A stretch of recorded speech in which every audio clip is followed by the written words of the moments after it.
father used to say, "Watch this man." He's been cited by IGN, The Quartering, Timcast, The Daily Wire, Bounding into Comics, and even Dr. Jordan B. Peterson. It's only too bad Valiant beat him to Gutfeld. Disney insider WDW Pro recently speculated.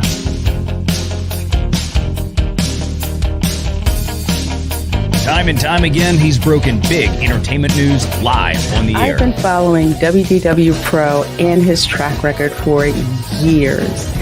If you want to find out what's on the horizon for theme parks, Pro is where you go. There he goes again. Honey Badger gonna do what Honey Badger gonna do. Scooping and scooping and scooping.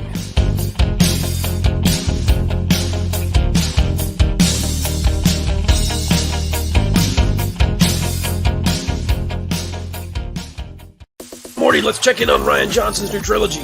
Okay. I bypassed the compressor. What did you do, Ray? Son of a... That's gonna leave a mark. Now, he was okay, after 6-7 weeks. Okay? They get over it. Kids are resilient like that.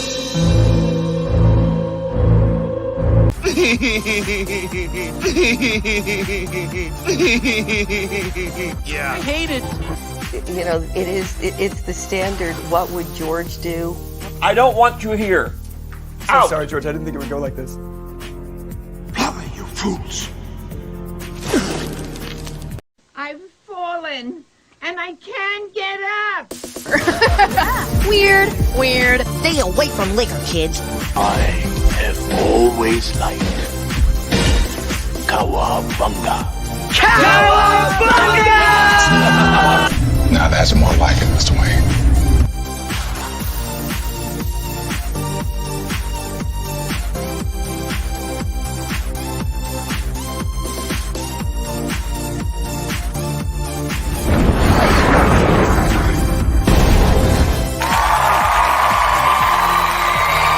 It's about how hard you can get hit and keep moving forward. How much you can take and keep moving forward. The Force will be with you. Always. That's how winning is done. I am vengeance. I am the knight. That's what she said. I am Batman. If I won tonight, I would come home and we'd celebrate. Well, I'm coming home, we're celebrating. God bless you all. Watch your habits, for they become your character. And watch your character, for it becomes your destiny. What we think, we become.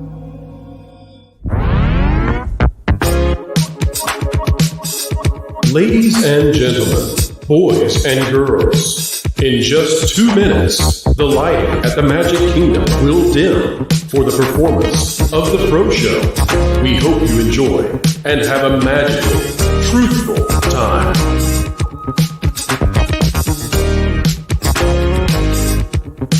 For the safety of others, please, no flash photography.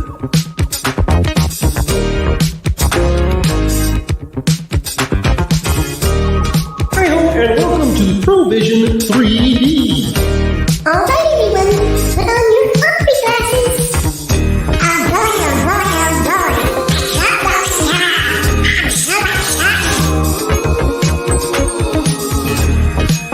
Keep learning, keep growing, and keep having fun.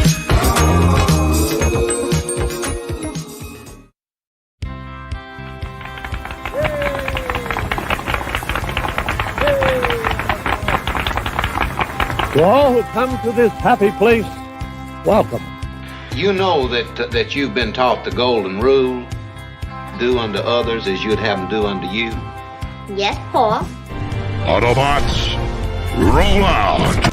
I'm bringing the party to you. If somebody's going to try to blackmail me with advertising, blackmail me with money? Fortune and glory, kid. Fortune and glory. We're gonna do it!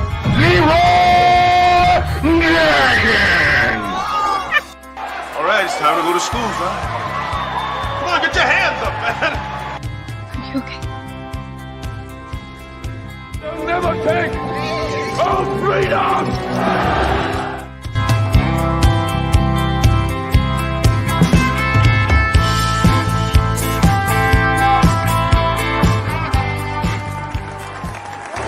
From the redwoods of California to the hills of Tennessee to the Rockies in the Sunshine State and Maine with that bright and shining sea.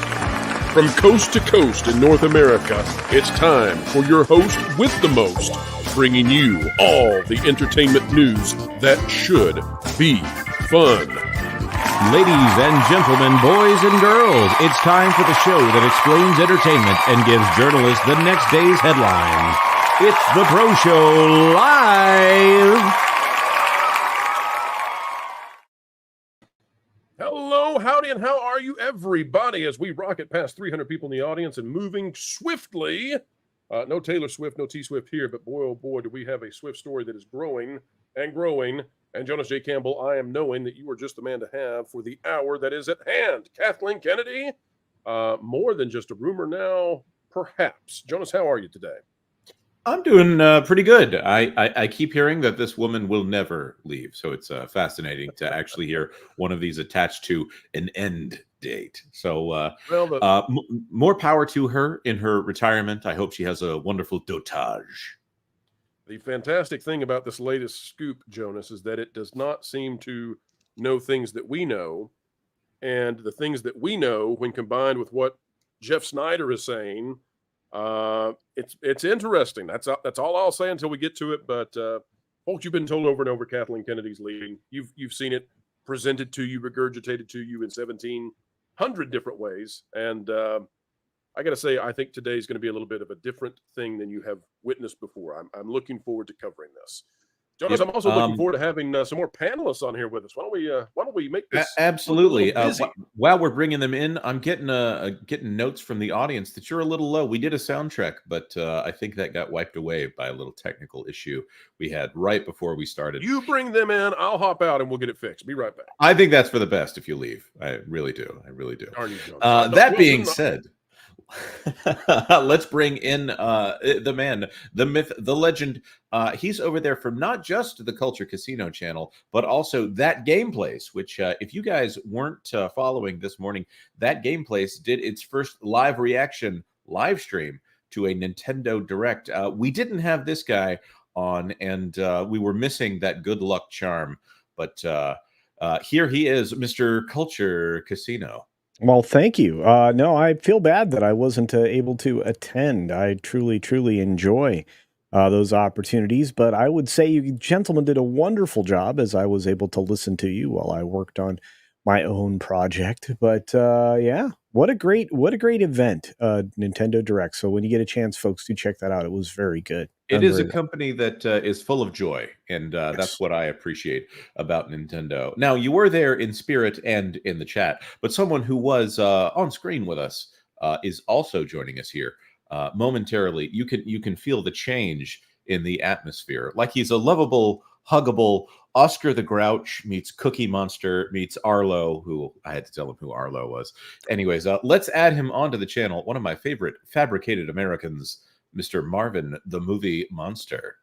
Morning. Who the hell is Arlo again? Come on. People keep saying it, and I'm just like, you know what? You've explained it to me like 5 times, but whatever. Don't try to hug me, by the way. Yeah, I think I'm good there. I'm good. Jonas, there is someone who needs a hug, and it's one of our dear friends of the channel. Why don't you tell the folks out there the news that many have heard, but we need to shine a light on and continue to pressure for the right decision to be made. That's right. So we need to talk about what YouTube is up to here. YouTube has gone after Jay from Drunk 3PO here, and this story from John Trent here.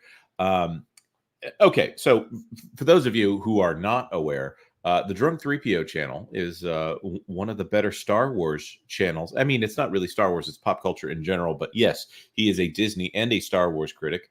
Obviously, friend of the channel. Jay is one of those people that you meet him and he just makes you feel like, not that you're getting to meet a great guy, but he makes you feel like he's meeting a great guy. That's one of those effortless charms he's got there. Most of the people, well, I'd say 50% of the people on this channel have met Jay in person. I don't want to speak for Marvin or Pro here, but solid dude. And I think that's one of the best endorsements that you can give somebody here. Let's read the article, though. In a post to X, Drunk3PO wrote, "Hey, Team YouTube, can you look into this, please? My channel was demonetized this morning." Shared a screenshot of an email from YouTube informing him, "Our team of policy specialists carefully looked over your channel, Drunk3PO. We found that a significant portion of your channel is not in line with our YouTube partner program policies. As of today, your channel is not eligible to monetize, and you will not have access to monetization tools and features." Got to say, that's ridiculous. This is one of the safest channels out there on the internet as far as ad-friendly guidelines. The only thing they could have a problem with is what he was saying being against the narrative. Culture, you've probably been following Jay's channel for as long as anybody. Does Jay get anywhere near problematic content? No, he doesn't even sniff it, whiff it, he's 1,000 miles away from controversy most of the time. The stuff that he covers, he's very straightforward, direct, and just general criticisms that almost anybody would have from a distance or even up close of Disney, Star Wars, and other things. He's so very personable, and he's easy to love and all of that. Like I said, he's never controversial. If you listen to the man, and mind you, I was one of his very first members when he was able to have memberships on his channel, and I maintained that until, well, a couple days ago when YouTube told me I wasn't a member anymore. So I don't know how anybody would think unfavorably of him or anything that he's ever done or made, and I don't know how they would claim that he uses reused content, because he doesn't. He uses his face, right? Well, he does reuse his own face. I will say that. Yeah. Unlike Shadow, who deserves to be banned from X and should be struck from all of human interactions, Jay has never done a thing wrong, and we hope for the best. Folks, the best way that you can support Jay is simply by going over to X and just politely, kindly, gently let Team YouTube know that there's been a mistake, and hopefully they'll get this fixed right away. But, I'll also, I do need to say here, he is very far away from anything controversial on YouTube. But you know what he's really near to is 100,000 subscribers. Right here, 98.1K subscribers, just getting really close to 100,000. So I mean, I'm a little suspicious here of the timing. Feels intentional. Just going to say that here, not imputing motive here, but let's go to this tweet from Jay and talk about this for a second. You know what else is really close? The launch of Achromatic Chronicles Green, which should be, I mean, really soon. I don't know the exact date, but I know it is right around the corner. So almost hitting 100K. And where would he be promoting this? Probably on his YouTube channel here. So we're going to promote it a little bit here. Achromatic Chronicles Green will be available soon. My goal is to sell 5,000 books. Campaign will include blue with different covers. That's the first book. Green with different covers, coloring and activity book, shirts, and a few surprises. Also in the works, Achromatic Chronicles Blue, the animation film. That's big news. Voiced by some of the top voice actors in the game. Guys, you're going to want to pay attention to who he got in Achromatic Chronicles. I think you will be surprised at how high he hit on this one. Hopefully, we will have the first teaser by next year. It would be kind of cool to have the first showing at Universal Studios and invite everyone out. That would be cool. And this is great art. I believe Eric Hodson is working on the art on this one here. So good stuff. So guys, keep your eyes peeled. And also, if you would do me the favor, if I've ever done anything here that incites you to action, go over to X and tweet at Team YouTube, maybe retweeting Jay's tweet and saying, hey, YouTube, please fix this. Be polite. Well, I'm glad this call of action is better than that time you told everybody to go to their local train station and graffiti art, all of the stuff with ketchup and mustard. That was condiments gone wrong, I tell you. Jonas, much better this time. Well, and pickles. Don't forget the pickles. Yep, you would like vinegar. All right, folks, we'll get to your super chats in just a moment. We had quite a few acts of great generosity that came in before we even got started with the show. But first, we want to shout out Marvel, actually. Folks, we call balls and strikes here on the Pro Channel. And as you know, there have been some wins that Disney has had in the past year. The majority have not been wins, but Deadpool and Wolverine definitely was a box office success. Now, I'd like to highlight something that none of you have heard of yet, and which we will have an article forthcoming on thatparkplace.com about, and that is that it has come to my knowledge that someone who has a really bad situation with cancer found out that they were not going to be in a health situation to be able to go to see Deadpool and Wolverine. It was something that they had been looking forward to, and they seemingly have no connections to Marvel, to Disney, nothing that would cause them to get special treatment. And yet someone reached out on their behalf and said, hey, this person was wanting to go see Deadpool and Wolverine. It's not going to work out. They're going into hospice instead. And, is there anything that you could do? Marvel had a top secret laptop with the film in its full form flown out to that person with one of the actors from the movie. And this was not ever anticipated by the people who said, hey, is there any way we can do this? So kudos to Marvel. When Disney gets it right, we want to give them all the kudos we can so that they'll continue to do that. So as opposed to when they said at Disney Springs that the man whose wife died could not sue over a Disney Plus subscription, that was awful. This is the different thing. And we have to remember how many people work at Disney and these entertainment companies. There are still good people there. And to Marvel for doing that for the person who is battling cancer, what a marvelous and wonderful thing you did. All right, folks. Also, as we get ready to start the show, and yes, we will be talking about Kathleen Kennedy, but guess what? We have the Sonic 3 trailer releasing this morning. We'll go to Super Chats just after this, but I do want to bring it up so that the audience out there can see it, judge it for themselves, and if Paramount is so kind, surely we'll be able to do this without any kind of penalty against us. After all, we are trying to promote you a little bit here, eh? And so this is the Sonic 3 trailer. The question on my mind is whether or not this will be able to compete with Mufasa, as it is indeed going head-to-head with The Lion King. Folks, here in its full blue blur glory, blast processing included, Sonic? Is Sonic 3. You finally found your family. Try to keep up. I know it hasn't always been easy, but you didn't change who you are in here. Yeah, in my lungs. Or your heart.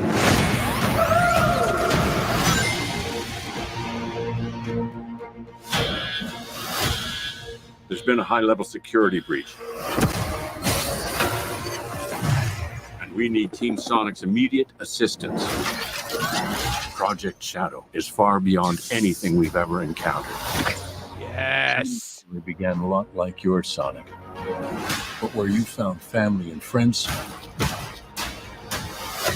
Shadow found only pain and loss.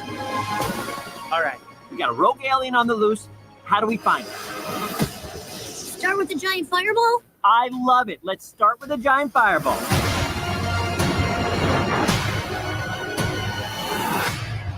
He is much more impressive than the hedgehog I fought previously. Dude, I'm standing right here. You're a colorful bunch. We don't want to fight you. Actually, Sonic, I would like to fight. No!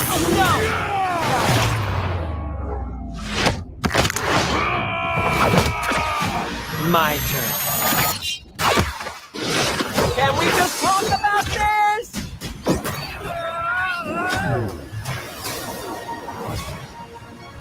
He's too powerful.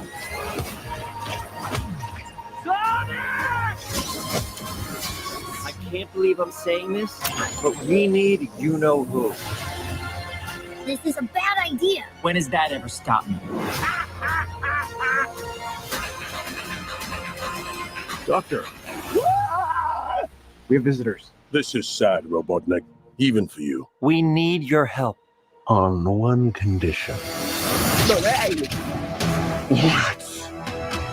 do this! If I can't rule the world, I might as well save it! I need room. But, sir, I don't have the proper materials. Found some. When we're done, there won't be anything left. Hey, no cheat code! What did you do? What I had to.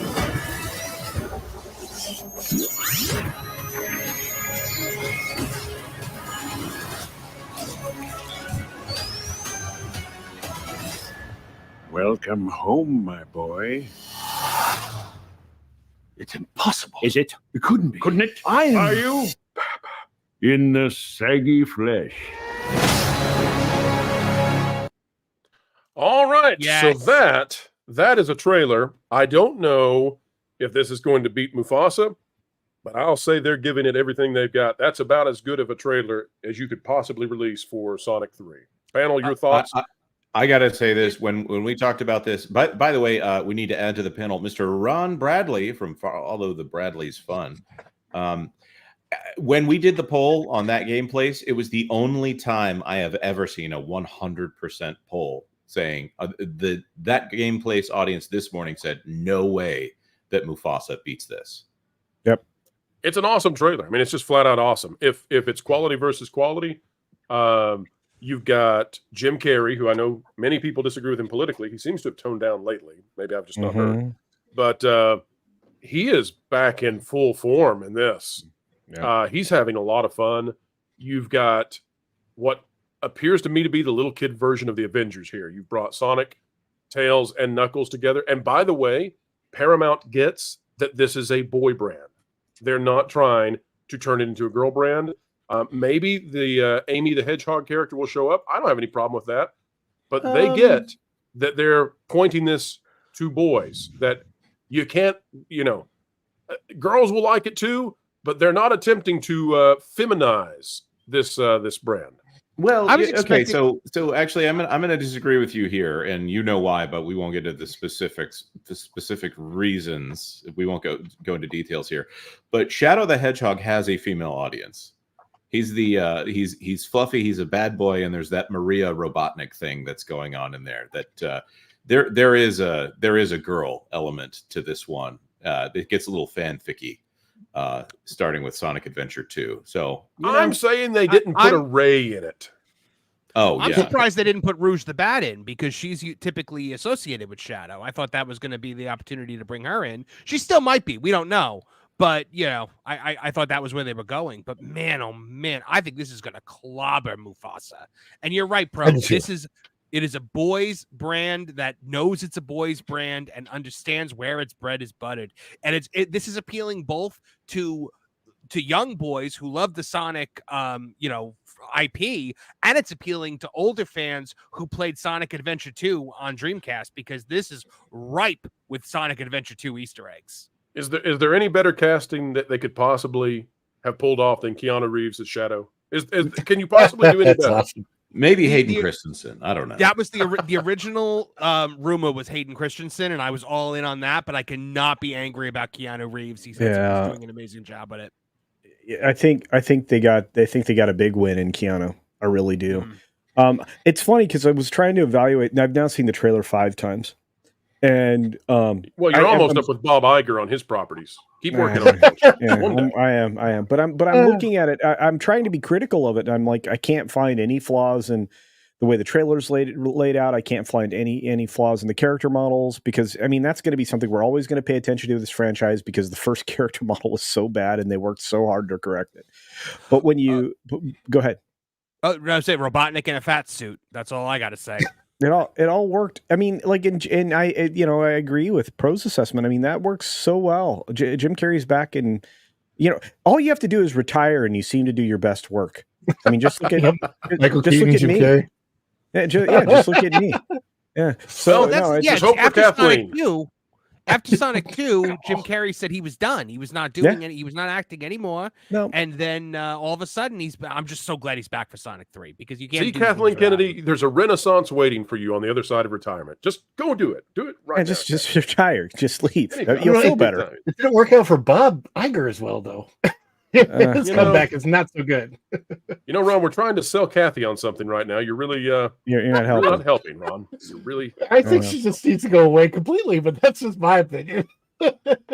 Kathy, we love you.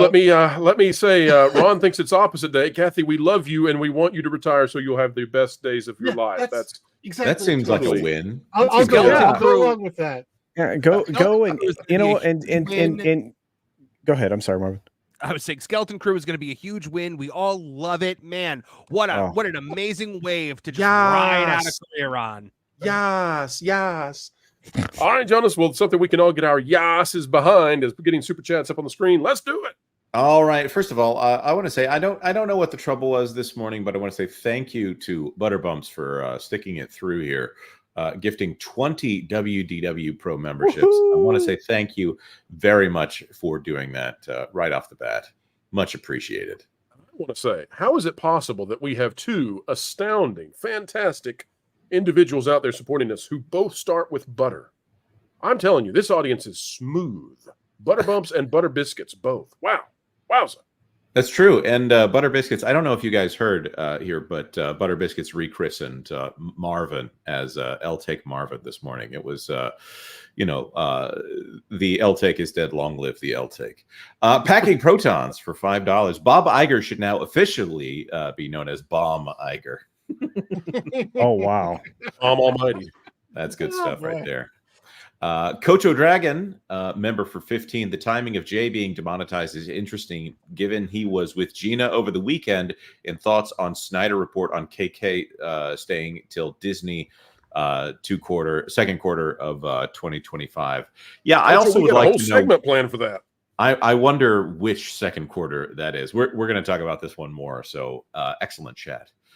Arrow Stone for $10. Hey guys, been listening for about a year now. Thank you to Pro and crew for taking a stand by telling the truth, no matter what.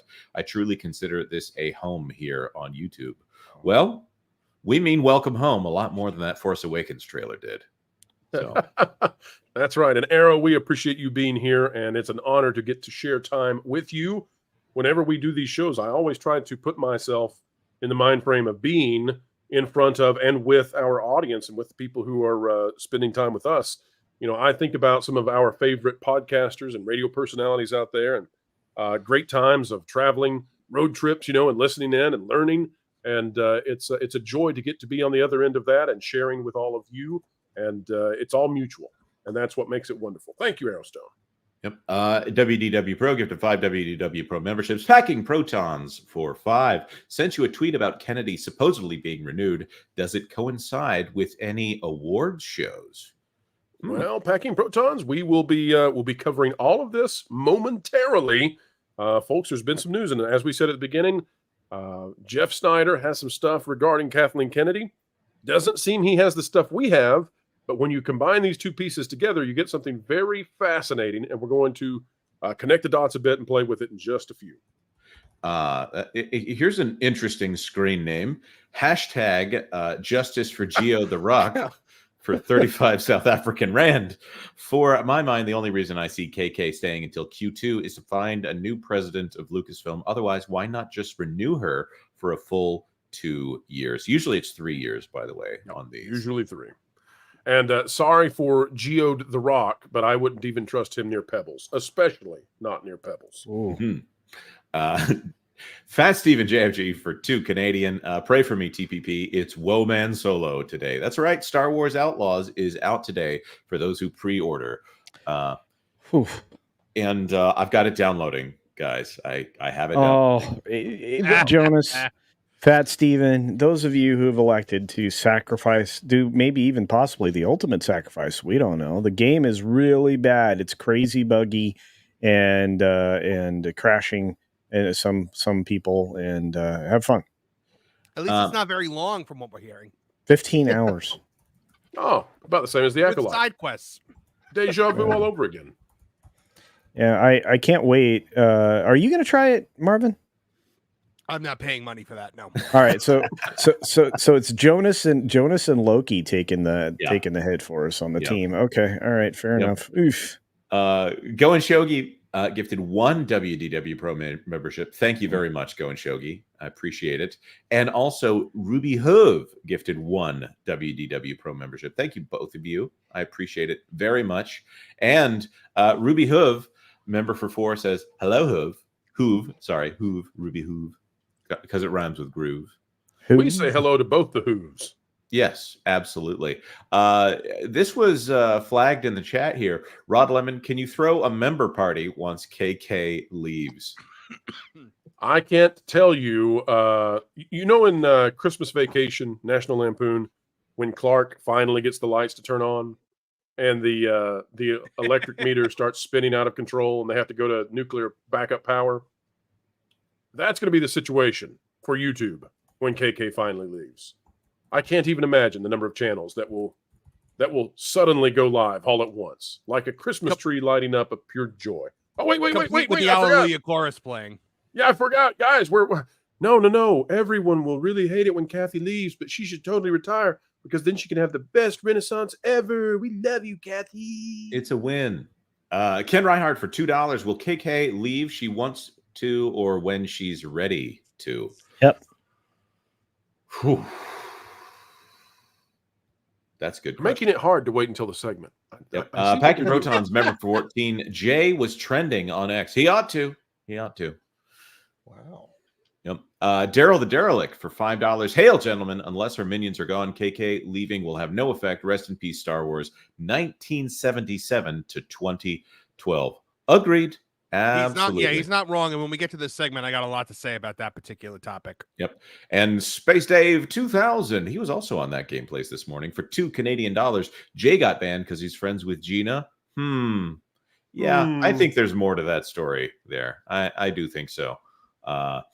Dustin Sensenig, member for 10 Pro. You say this ain't a political channel, yet every time I see politics news in the keywords, I see recommendations for local, national, and international news outlets. Well, I'll have you know that the WDW Pro Channel is an international news outlet. He speaks, count them, at least 2 languages. Oh boy. I'm the brand new international man of mystery. Yeah, baby. Or international. And hashtag justice for Geo the Rock for 35 South African Rand. Paramount gets Sonic as a boy brand. They don't get Star Trek as dead brand. And it's all because of Alex Kurtzman. Here's the other thing. As of this morning, we know that that's it. Skydance and Paramount, that is happening in the middle of 2025. So no more of this pansying around here for Sherry Redstone. They're selling to Skydance, and now there's a chance for new leadership there at Paramount. So, Star Trek, I have more hope than I did 2 weeks ago. Well, that's not saying much. Yeah. Chaos Sonic for $5 for the trailer. I am surprised they didn't put Amy Rose as she was the one that helped turn Shadow to good in Sonic Adventure 2. Granted, I want to see still. I think they're going to really, of all the characters that they might want to change a little bit, Amy Rose is probably one that they're going to avoid putting on screen as is, because she's kind of intentionally irritating in the games. So I think we need an end credit scene that's 5 minutes long, and all it is fishing with Big the Cat. I would love that. Froggy, where are you? They need to do a Chow preschool series. That's where they need to do this. Just brought back so much frustration to me sitting there at my Dreamcast being like, I really got to play this fishing mini game to get to Supersonic. With Sonic Adventure 2, by the way, I played Sonic Adventure 2 Battle on the GameCube where it belongs. I have, and you blaspheme too much now on this channel. I've got a Sega Dreamcast right now in the studio running, and let me tell you, the sounds of that GD-ROM, the noise that it makes is glorious. Great return to the past there. I agree. Maybe the only game I got to play on Dreamcast was Legacy of Kain, so maybe it just left a bad taste. Yeah, you needed to do Power Stone, maybe. Yeah. Jacob Foxfires for $5. Rouge is pretty integral to the plot of Sonic Adventure 2. She makes up Team Dark to counter Team Sonic, but even then, they seem to make Shadow the full opposition. I just was not behind the Knuckles or the Rogue Rouge levels in there. They were, the treasure hunt levels were a little much, and they could be very, very difficult depending on the randomization that you get with them. But it doesn't look like they're doing Team Dark because Eggman is on Team Sonic in this. And yes, I call him Eggman. And I kind of think that they should to put that put that to bed so people won't be anticipating it. Well, I think Sonic as Shadow being formidable on his own is probably a better plot device than trying to introduce 6 characters all at once in order to do all that. When you have the chance to make 10 more movies, why not hold some of those characters? Yep. Folks, we won't hold back another panelist we're about to bring on, and then it's time to get to the big news of the week. As if Sonic 3 wasn't, get ready. Kathleen Kennedy News is on the way. But first, let's bring him in. Who could that be? Let's go see, boys and girls.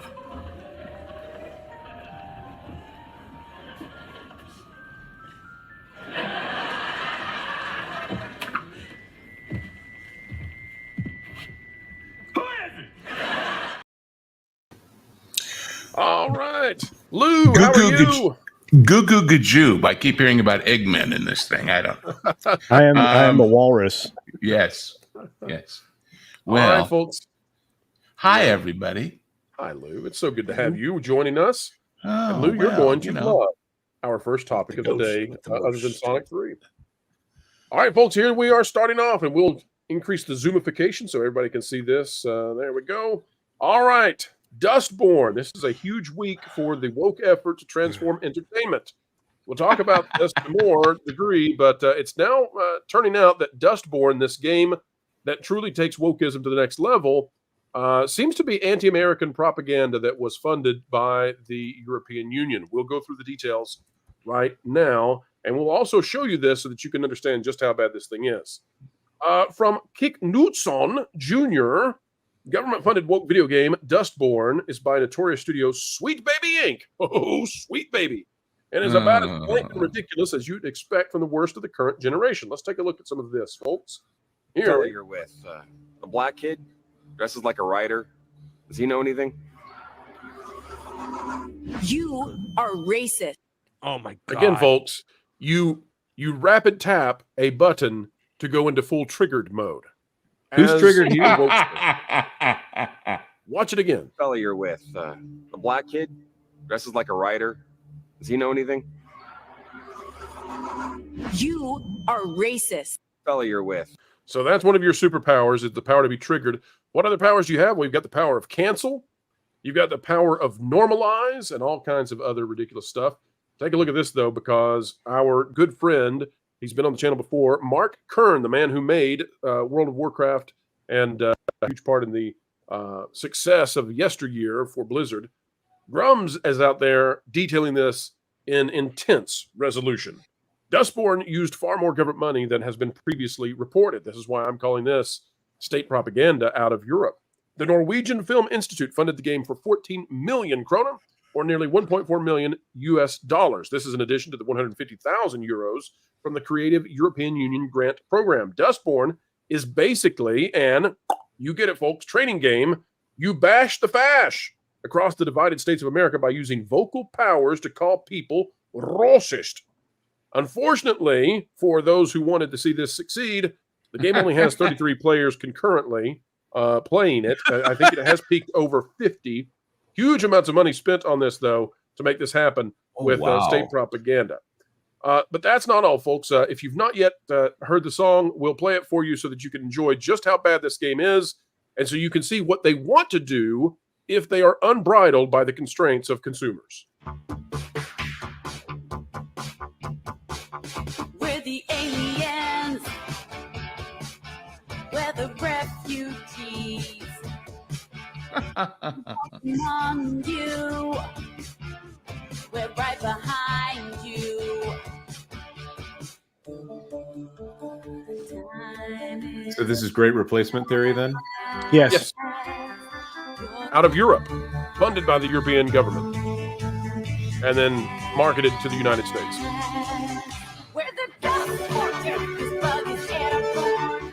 Yeah, I'll say it's airborne. Well, so many things to say on this. It's absolutely terrible. All right, so how is this being received then by the U.S. media, considering that it is essentially state propaganda against the red and purple state? Well, I would even say the blue states would struggle with this one. Maybe Portland is an exception, although it, of course, is not its own state. It controls the state, but what have you. Matt Gardner over at Forbes is reviewing this. So I want you to see how the American media, how they handle this sort of thing so that you all can understand what it is they want. Remember, we're all in trouble because we canceled the Acolyte, ladies and gentlemen. You did it. I did it. We did it all together. The Acolyte no more. So what is it they want? Okay, what is it they desire?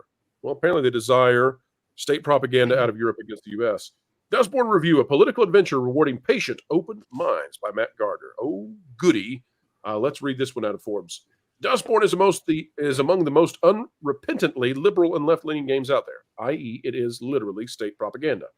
If you've spent 20 seconds glancing at YouTube comments or social media, you'll probably already know this. Hundreds of people disavowed it without even playing it. Shocker that. Such as 2024, and once again, it's a shame. There's a lot to like in this odd escapade. On a fundamental level, Dustborn has refined and nearly perfected the classic Telltale Games episodic graphic adventure formula, admittedly 10 years after it was at the height of its popularity. However, even if you fall within its clear target audience, Dustborn's jarring start, odd mechanics, and weird characters raise some strong early opinions, and it has a few missteps along the way.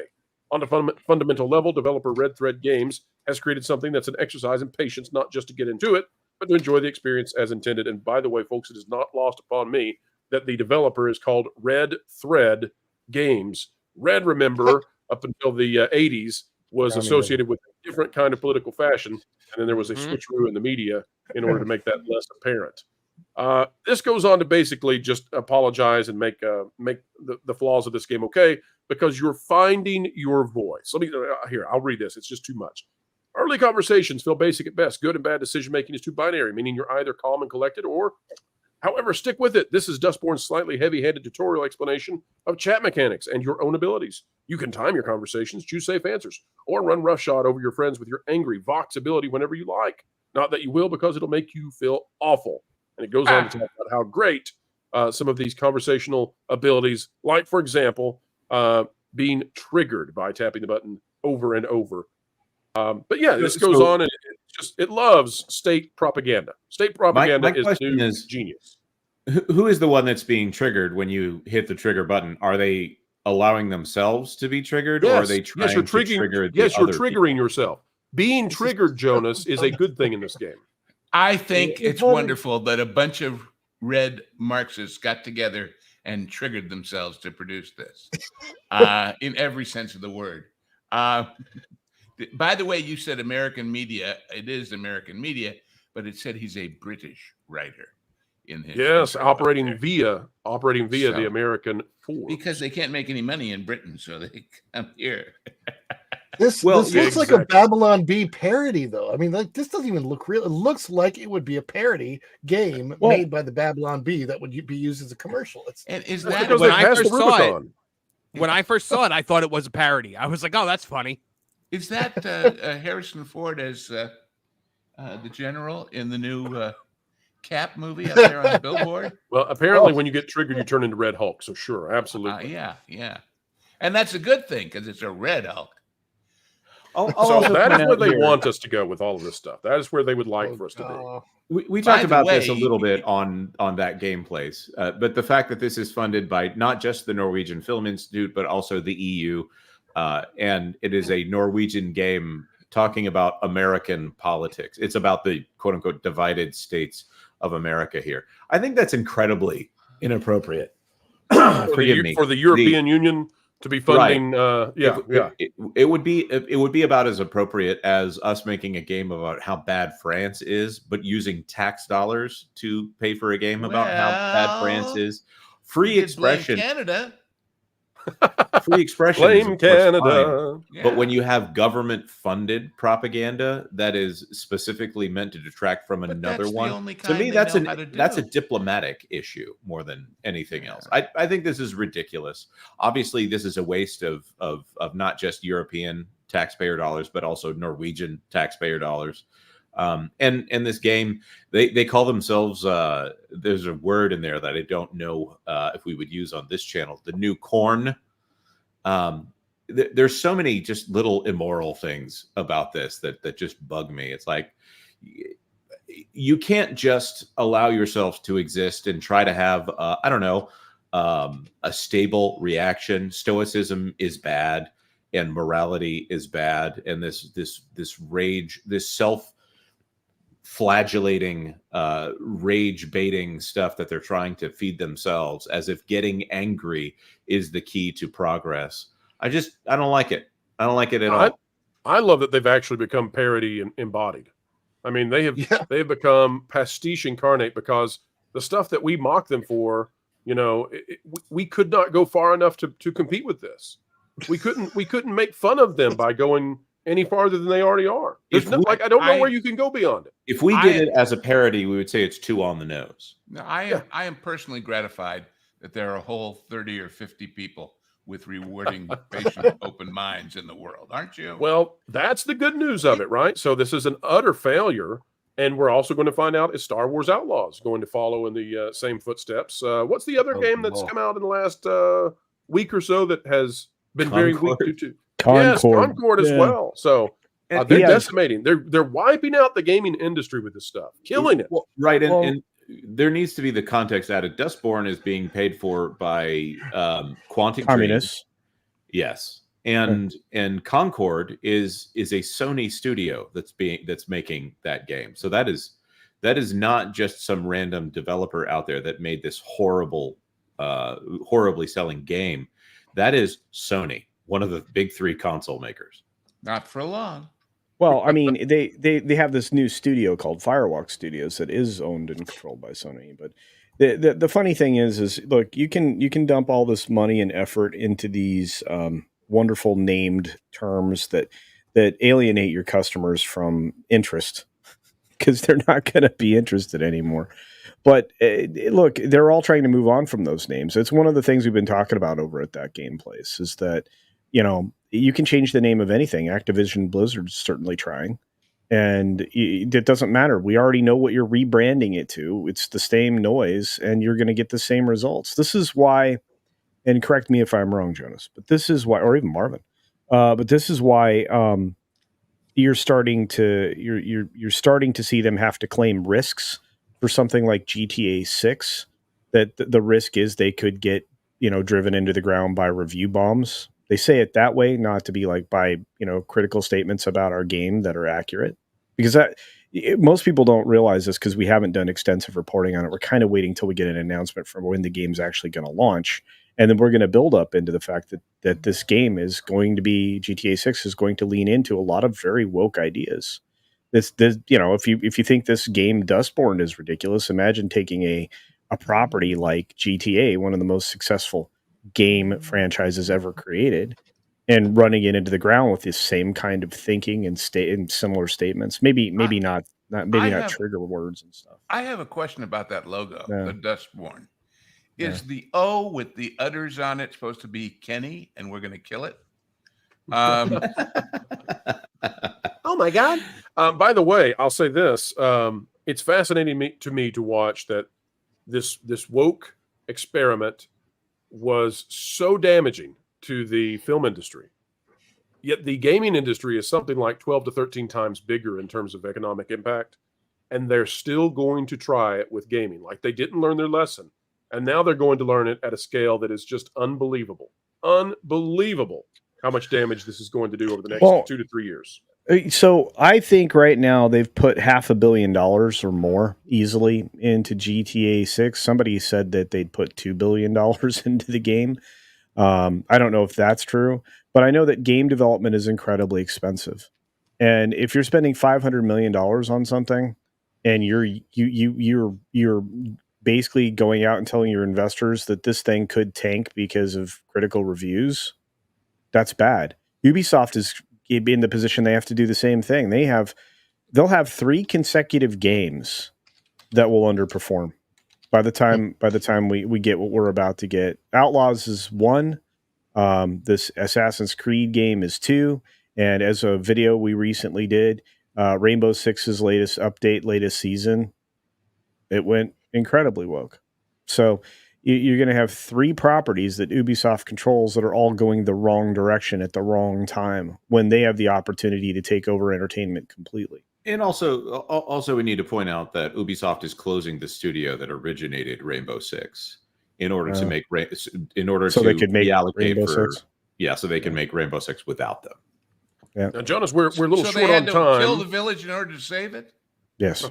I see. Jonas, we're a little short on time. Let's see if we can sneak in 5 super chats, and I want to bring on our next guest and get into the Kathleen Kennedy news of the day and connect some of the dots. But 5 super chats if we can do that, Jonas. And folks, if we don't get yours yet, we promise they're on the way. We're just stacked today a little bit. All right. Casperius for $5. If people keep scooping, KK is leaving Lucasfilm next year. Each year, they will be right eventually because of inevitability. That's exactly right. Now, I will say that we're not here to make a declaration, and we've been very careful as of late to always say we're not telling you the date she's leaving. We're not doing that. But there has been evidence piling up, and we're in this as much situation. As we wish we could. Right. We added to that. We're hesitant to ever say, anything about Kathleen Kennedy because people are sort of jaded at this point. At the same time, if we don't report to you what's going on, then we're not doing our job. So tough spot. Yeah. Nude Gamer, member for $5. These people fail upwards. New Disney CEO is Kathleen. That would actually make sense in the bizarro world of Disney, wouldn't it? Here's a question for you. Who would be better? Dana Walden or Kathleen Kennedy? Oh.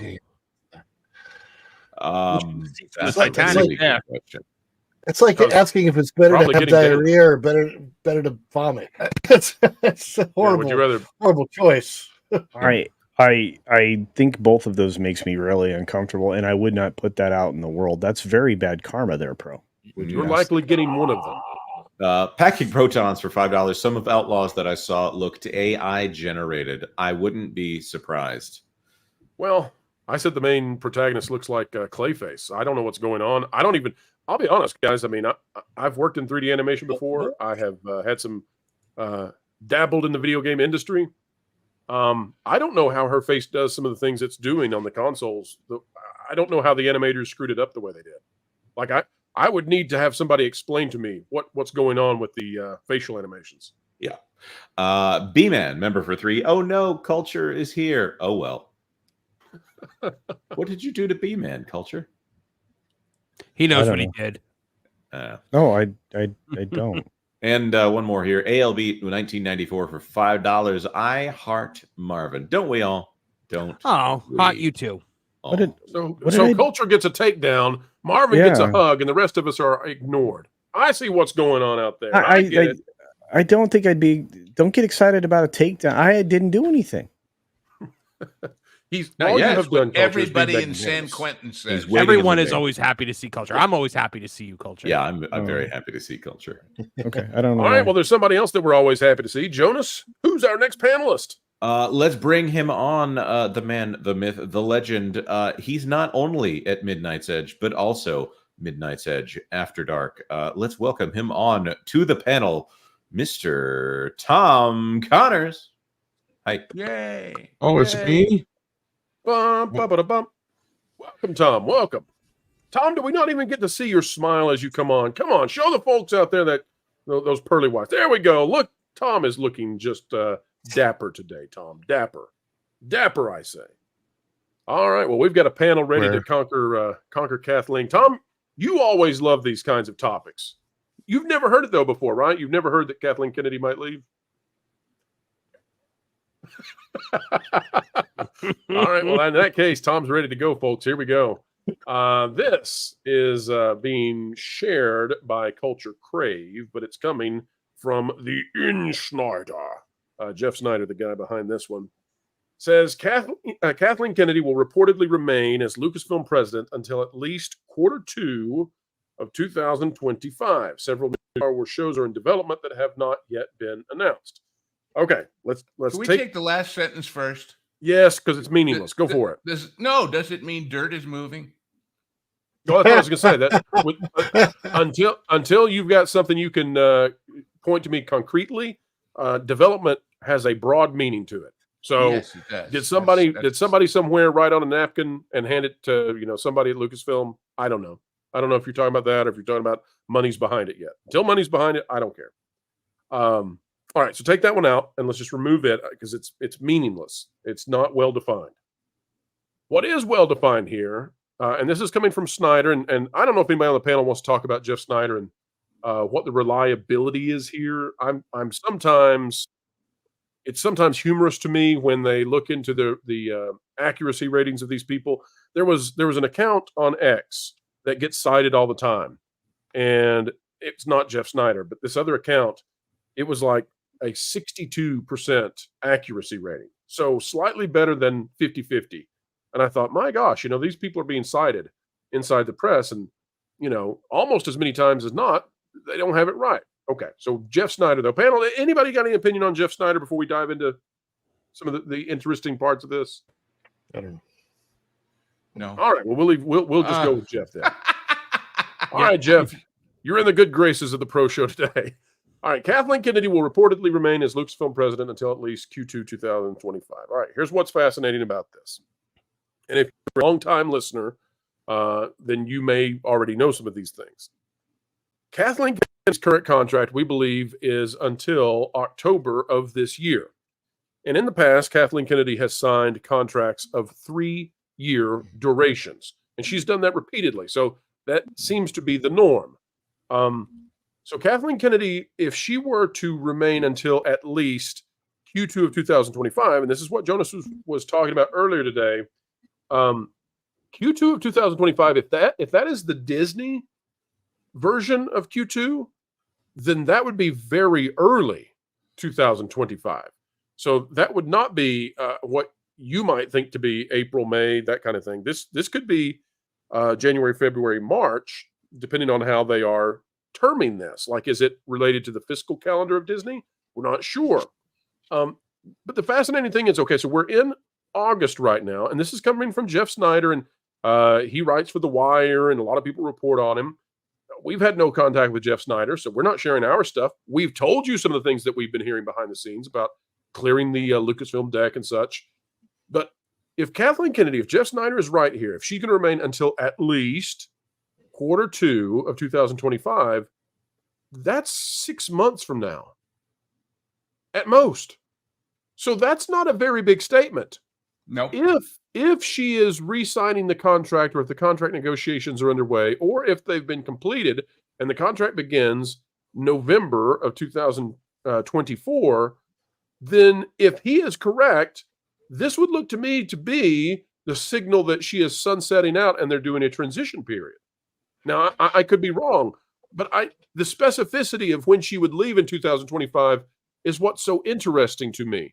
Panel, your thoughts on this from Jeff Snyder and how it lines up with what we know about the contract. Maybe she's got an executive discount to stay at the Stella Nova, corporate interchange benefits, and she just doesn't want to give that up. That could be what's keeping her that long. What would be the point in her staying, until February? Like, I don't get what the. It could be that they've got nobody to take over that role, because people in the chat are saying Dave Filoni cannot be the head of a studio. He could be a creative head, sure, fine, whatever, maybe, but he cannot be the head of a studio. The amount of things that the head of a studio has to negotiate and put together, that is a lot. That is way outside Dave Filoni's wheelhouse. Never stopped her. Wow. Is Jon Favreau still in the picture at all? Is that even a possibility? According to what we had heard, Pro did a video on it earlier in the year, was that Favreau was done as of the movie. That's what I thought. Right, Pro? Yeah, so Favreau, as far as I know, has no connections with Lucasfilm other than the contractual obligations he has to fulfill the movie with his Gollum production studio. Outside of that, there's nothing that would have a continuance there. Do you think Favreau would even want to be head of Lucasfilm, though? Like, the guy seems to enjoy making movies, and he wouldn't. Be able that's to what I was going to say. Is that he's a filmmaker first and foremost, right? And he doesn't need that aggravation. What he wants is somebody there who won't get in his way. What's funny is you think about Lucasfilm right here. There was a brief moment where Lucasfilm was going to branch out, and this Children of Blood and Bone thing got put forward in that same Disney Plus Investors Day, where they announced everything in the world, and I think they have a 50% attach rate on that.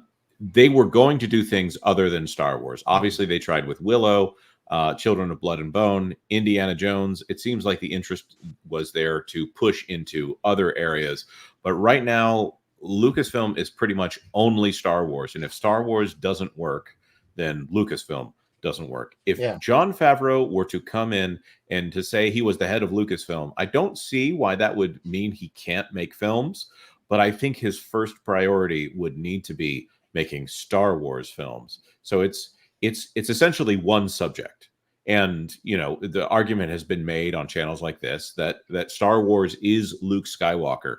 End of story. And I think there's a really good point to that. I'm not saying you can't do a story without Luke Skywalker in any way, but it needs to be firmly implanted as a side story, like they're trying to rebrand the Acolyte as a offshoot of Star Wars now. So I don't know about Favreau as the head of the studio. There are executives out there who could probably run this, but they would need to be tested executives. And I don't know of many of those who would be willing to take that seat, because Disney seems to kill creativity and go for safe answers only. But I mean, and that's the whole point, right? What's the incentive to take this job? I mean, that's ultimately what it comes down to. There's not much left. I mean, what are the quality or the good pieces that are there? If you're going to invest in a company, if you're going to buy a company, let's say you wanted to buy, your friend's like convenience store, right? And he owns it outright, and he wants to sell it. And you have to look at the books and look at the last several years of its performance and the trends and everything else. And you look forward, try to project what the next few years will look like before you make that investment. Any smart executive walking in the door for this knows this is a reclamation project, right? They know that they have to somehow bring people back to this wonderfully storied franchise of Star Wars that is, basically all Lucasfilm is to date, as Jonas said. But what is there to build on? Is there anything outside of going back and somehow rekindling the original trilogy? There were pieces there, right? I mean, what Jon Favreau was doing as a creator, which I don't think he would do. I don't think it would be a wise idea for him to become the executive there, because it would keep him from doing what he needs to do, which is to make quality entertainment items. So you're walking into this. I can't name one person that would willingly walk in here when they're set up to fail. Hey, let me give you an example of what I think they might try. And let me say this. The reason I have this article pulled up, this literally just came out while we were doing the show. This is over at World of Real. Nobody seems to know why Kathleen Kennedy is still at Lucasfilm. There's something going on. There are new articles coming out as we speak today about Kathleen Kennedy, and just something is odd with these coming out at this point. Anyway, we'll come back to that story once I get a chance to do a little bit more investigating. You know what I would do as far as God, I'm sorry. Real quick, let me just here's what I think they might try. I think they might try Carrie Beck at the head of this thing, at the head of the studio in place of Kathleen Kennedy, because Carrie Beck brings the female aspect of this, and she's already there. She's already entrenched. She's already part of it. And then they put Dave Filoni in charge of the creative. He's already that anyway, and you make them co-leads of the studio. I think that's what they might attempt, and I think they just might know that Lucasfilm is going to be, as Jonah says, an entrenched problem for the company for years ahead. I've got an idea. What if they buy Imagine Entertainment and Ron Howard and Brian Glazer run Lucasfilm? I think that's probably the best idea they could ever have. Ron is trying to get to retirement faster than Iger. I'm sorry, Marvin. Go ahead. No, what I would do is, even if it's just for a year, whatever amount of money it takes, even if just for the optics of it, to get everything back on track, you ask George to come out of retirement and head Lucasfilm as the head of the studio for a year until you build up a suitable replacement. I mean, he's 80 years old, but I mean, think of the optics that would be if they brought, because we've been hearing for forever, they're bringing George Lucas back into Star Wars. The optics of that move would be huge for them. Let me put out a thought on this, and we need to bring Tom in. Tom, I know that you probably over the years have gotten tired of hearing Kathleen Kennedy's leaving, but there is an interesting aspect to this rumor from Snyder, who, by the way, Snyder is not the kind of person who would throw this out, I think, just for clicks or anything like that. The Gina Carano lawsuit's coming up. Is there any possibility they might want to get Kathy out of there ahead of the lawsuit going into mediation, deposition, and exposure? I don't think it matters. I mean, walk us through. He's going to be a part of the case one way or the other. Oh, go ahead. And she's still going to get deposed. She's still going to be front and center. her name is still going to be involved with it. So, but if she's not, if she doesn't work for Disney anymore, Disney can say, well, you know, we parted ways with Kathy. We can't speak on her behalf. You'll have to talk to her publicist. That's a good point. Point, but at the same time, she was employed by Disney during this whole thing. I don't think that's going to matter too much. I don't. Yeah. At the end of the day, it might matter more about what she says. So if they're smart, they're not going to want to fire her. The only thing that would maybe benefit from being fired is an NDA, but I'm not sure that would matter in this case. Nope. So yeah, in that sense, it makes more sense for them to keep her. Like as the old song says, it's cheaper to keep her. Yeah. Nobody wants to replace her. I mean, well, there's that too, but yeah. This is out of IMDb. Just came out. Says Kathleen Kennedy might be exiting Lucasfilm in 2025. Apparently, they're hosting it from Epic Stream, and just came out today. And as far as I know, it just came out. It's following up on this Jeff Snyder story too. There's a lot of people piggybacking on the Jeff Snyder story, and of course, we're here doing the same. But it's because of the information we know where the contract ends in October. And so if she were to leave in early 2025, it's just a fascinating thing to watch. It might indicate that Disney is looking for a transitional period and looking to let her go out, as we've suggested in the past, with sort of an award show exit where she gets to make the rounds, get all of the lifetime achievements, get all of the accolades, the eternal awards, and then she can exit stage left very far. When does Mandalorian and Grogu come out, the movie? Not until 2026. Okay, so I think they'll need to find a different word than accolades because it sounds too much like acolyte. Might be a bad reminder. Yeah. But I'm sad that I see in the background that Ron's got to be somewhere besides with us. How dare he? It's the saddest thing in the world, and I was about to take care of you, Ron, but I appreciate everybody helping me remember that you've got to go. But before you go, Ron, tell the folks out there where they can find you. Follow the Bradley's Fun. We do that's the name of the YouTube channel, Daily Dish, that leads right into culture every single day. We start at 9:30. Culture goes at 10:45. Perfect lineup. And I'm actually heading off to Epcot right now to check and see how dead it is, because apparently it is really, really dead out there today. And I've also heard from my sources that Tiana's Bayou Adventure didn't open again today. Oh my gosh, what a surprise. We'll be talking about it. Ron can't wait to see your stuff from Epcot. You mean Tiana's didn't open and Kathy's not leaving today? Put it on your calendar. Put it on your calendar. The stars are aligning for something, gang. Well, what a surprise. So thank you so much for having me. I changed shirts because this one was doing some weird things to the visuals. So I put on my pink Disney shirt. I call it salmon, sir. Salmon is the color you have. Salmon. Obviously. There you go. I'm pink and blue. I'm the special flag today. Oh no! I'm so sorry, Ron. What a color I just catastrophe. want to tell all those people. No. We are representative of all people. We're very inclusive here on the Pro Channel. So there you go. Tom, if you or Culture need to move panel spots right now, let me know. I'll get you away from Ron. All right. Thank you so much for being here, Ron.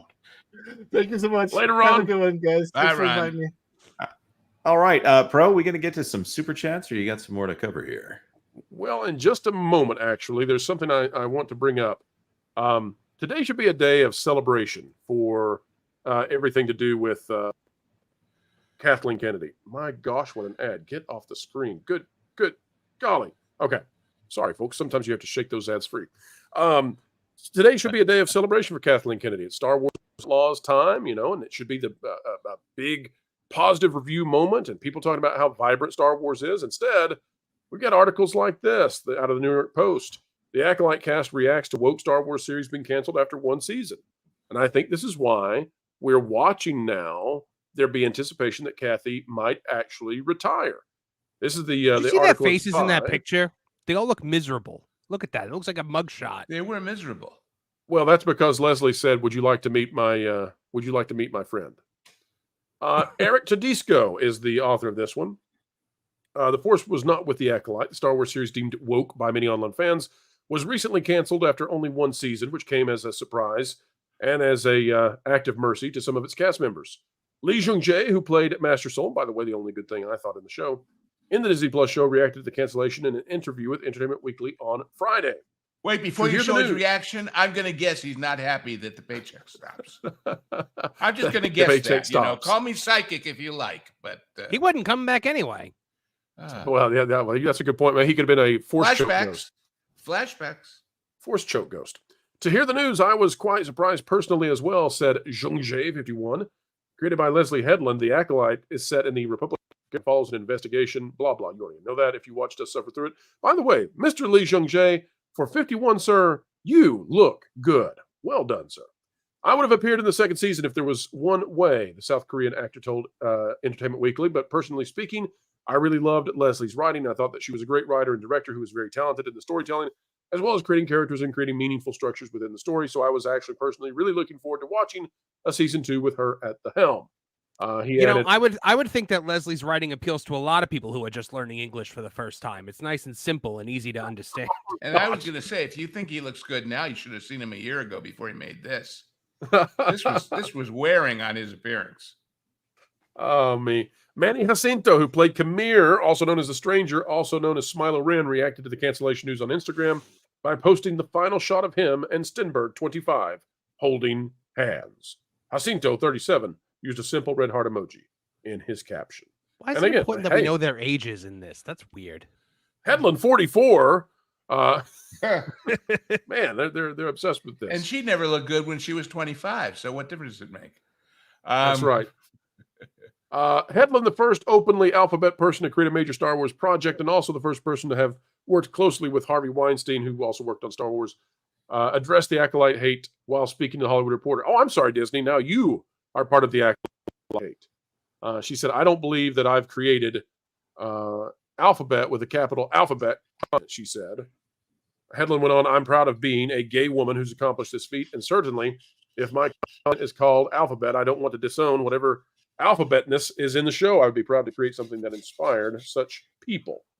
And, well, not much inspiration going on there, and the Acolyte might actually be so bad that now it has driven folks to talk about Kathy's leaving the studio once more. Panel, any final thoughts before we go to the super chats of the day?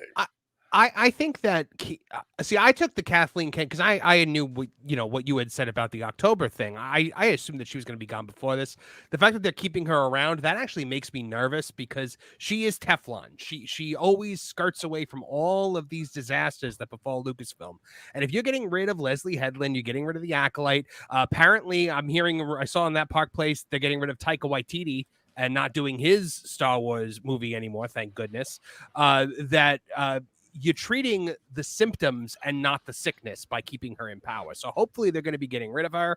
I think that she's a problem. I think Filoni is a problem. I mean, I could go on a whole rant about the problem with Filoni because it has nothing to do with DEI. But yeah, I think that to remove the tumor but not actually go after the terminal illness is only going to prolong the issue. Isn't that line from Rocky Horror? I'll remove the something, but not the symptom. I'll remove the cause, but not the symptom. That's it. Well, there you go. But it's fascinating to see. It rhymes with. I was going to say, and we got trouble, my friends, in Lucas City. Well, apologies. I think our delay interfered with the timing there. But if she leaves in Q2 2025, that's going to be on the very back end of the award shows, right, guys? Which would line up with what we've said. She wants to go out with the awards. So yeah, to some degree, it makes sense. It gives them an opportunity to drape her in her successes, and they'll have trouble finding them. If they get the Academy to give her the Thalberg Award, it's for humanitarian. And then the question is it humanitarian that she's leaving? Yes. It's definitely humane to all of us. Although we will miss the Acolyte and all the pain we endured. It was masochism, unbridled, and I felt like you know that YouTube channel, Brave Wilderness, where the guy gets stung by and bitten by animals, and it's on camera. That's how I felt we were being treated. Can I suggest that that's not a good business model? Well, in that case, Well, it's it's good a the Acolyte's self-limiting business model, just as making the Acolyte was. Yeah, There you what's go. this bug? Oh wow, I'm dead in 8 minutes. Nah, that doesn't sound good. Anyway, look, I feel like I feel like I don't want to listen to the boy cried wolf. When the first time I heard that her contract was over, I went and told the world far and wide. But unfortunately, they renewed her contract quietly, so she never left. And then publicly, it came out she'd been granted a new one. I don't know that if she makes it through the award season and she gets peppered in awards, we can take to the bank that she's on her way out the door. But if she doesn't start to get peppered with awards and lifetime achievement garbage, and did she get a Palme d'Or this time around? Did she get like a gifted a Palme d'Or at Cannes? No, She it did was not. it was George Lucas last year and Harrison Ford this year. Yeah, so she's Everybody not but gone her. yet. Yeah, so if she gets, let's say as part of the next award season, she gets a Palme d'Or, she's gone. Now, wait a minute, Culture. You're going to have to explain to the non-Can fan out there what that is. Golden Palm Frond. Yeah, exactly. Yeah, And what do you get it for? Where do you get it? How do you get one of Well, these? you win it for a variety of reasons, but usually if you're Tell us which old outlet and- Hobby Lobby we go to. Yeah, there you go. But usually, if you're old and you get what the equivalent of a lifetime achievement award is, sometimes you get that. Lucas got his for all of his efforts in filmmaking, but these special awards really are the thing that you're going to get. She's going to receive super feminism award. She's going to receive ultimate girl boss award. I mean, all these different awards that are made up for these instances. To honor her will come out of the closet again. And when you see that, it really does indicate that she's on the way out. But if you don't see that, because she received a couple of them just a few years ago, we were like, oh, good sign. No, but if she gets flooded with them, that's what you're going to see. I was Culture, personally that's why hopeful we that have she you. would be receiving a Disney Legend Award this last time. I thought that would have been a great thing for Disney to do, to just say, yes, you've achieved so much, Kathleen Kennedy. Now isn't it about time to head home? Now we got to put you in the ranks with Miley Cyrus. So those are three great points right there. First, Culture, you have made an observation that I don't think anybody had connected yet, and that is that we'll know ahead of time if Snyder is onto something. Folks, this is not our rumor we're doing. This is Snyder's. He's the one claiming the scoop. We'll know ahead of time based on those awards. So you're exactly right. Jonas, to your point, though, I would suggest that on Disney's side, they would probably rather bring her back 2 or 3 years after she retires to get her Disney Legend Award, because I think they're concerned she'll even be booed now by fans who pay hundreds and thousands of dollars to be in the audience. I think they're actually nervous about putting her on stage to that degree. Well, it would explain lots of her absence. At the last D23 thing, she's not. Even the fans are starting to have issues. I have a feeling the next time Disney does one of these announcements, no matter what it is, they're going to get booed if they announce that they're going to build anything. Like, we're going to build rides. Boo! I mean, you're going to have people just booing them because they're just making terrible decisions. I'll give you another hint. Mm. If they remove all the Kathy Kennedy merch from the store, then we'll know something's happening. Wait a minute, they've already done that. So They've already done that. It's at Cast Connection. I mean, her action figure. But no, Culture, you're exactly right, because they came out at D23 and said, we're not going to announce anything unless it's shovel ready. Okay, now everybody gets into a cheerful attitude. What they didn't say was, it's only going to be shovel ready if we can destroy some of your favorite things at the parks first. So now, if they come back in another D23 and say, it's shovel ready and we're going to announce it, people are going to boo them because they're going to know, oh, what are you destroying that we love? Which, What by are you the way, shoveling? How old is the she? modus operandi. She's 71. 71. Oh, golly, I knew I had something in common. Well, pretty soon I'm going to be shovel ready, so. Wow. Lou, not anytime soon. Yeah, please don't do that to me. Take those words out of your mouth, sir. Yeah. I'm not wishing anything bad on her, but that would be a reason to let her go. Oh, boy. And Jonas, get the super chats up fast. Hurry, sir. Alrighty, Hurry. Rhedosaurus for $5. Rest in peace, 90s wrestling star Sid Udy, a.k.a. Psycho Sid, two-time WWE champ, two-time WCW champ, U.S. champ, master and ruler of the world, and loving father and granddad. The last two are the most important, but man, that's amazing for the rest of them. Yep. Mm-hmm. And two-time main event at WrestleMania twice. Yeah. One with He Hogan was- and one with the Undertaker. That's you know. Yeah, the two superstars, right, Marvin? Yep. Yep.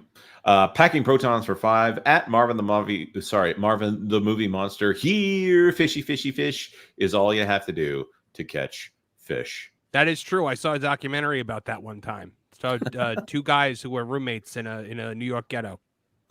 What? Oh, What? It was an old Ernie and Bert thing from Sesame Street. You're fishy. Liberty Hall's Cat gifted 1 WDW Pro membership. Thank you very much, Liberty Hall's Cat. May you continue to live in the halls of liberty. Chaos Sonic 1 for 5. Amy Rose, stop being annoying since Sonic Frontiers. Yes, you can tell I am a major Sonic fan, but the core of Amy is her seeing good in people. Yes, there are redeemable qualities to Amy. Oh boy. But you have to. I always thought Amy was funny because I liked the way she annoyed Sonic and like his nonstop like desire to get away from her. I would Right, and I he's would kind of fast, so that was the whole compare point. her to first season Ahsoka Tano in the Clone Wars. Like you're treading a line here, like with the audience here. The audience will either perceive it as humor and in gentle ribbing, or the audience will respond with complete disgust, which that's very dangerous with a pink-haired, high-voiced female character who is obsessed with Sonic. So All I know is the first playable appearance by Amy Rose was in Sonic R on the Sega Saturn, in which she drove around in a little race car that was so slow that picking her meant you were automatically going to lose. I don't know if that has any kind of omen for Sonic 3, but let's hope not. Doggy for $2. Norway isn't an EU member. How did they get funds? There could have been someone in the country that within the EU that was technically able to get funds, depending on where they classified, I suppose. But there were only 7 entities that actually received funding from the EU. You can go check this out over on That Park Place, and of course over on That Game Place. We'll have a video on that very soon. So Yep, and I'm betting that the Creative EU grant will fund companies that have connections across Europe, even if they are not necessarily located inside an EU country proper. That's my guess on that one. And that's exactly how tax dollars should work, of course. Well, it's supporting other countries, right? To the degree that our next president enforces his demand that they spend 3% on self-defense, they may not have the money next year, so they were in a hurry to do it now. Going Shogi member for 3. Maybe the government funding is because they plan on using that song for interrogation purposes, playing it on repeat with Scuttlebutt. And I'll talk. Reminds me of the Men Who Stare at Goats. How the only thing that came out of that was that they used Barney to torture people. Ken Reihard for $2. So Dustborn is Josie and the Commie Cats. more flats than sharps, however. Yeah. I only wish I had thought of that. That's clever. Yeah.